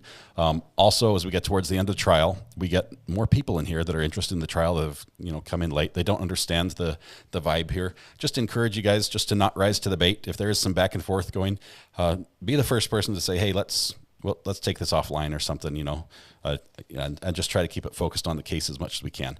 You guys are great that way. Thank you to all the mods who've done great work here as well.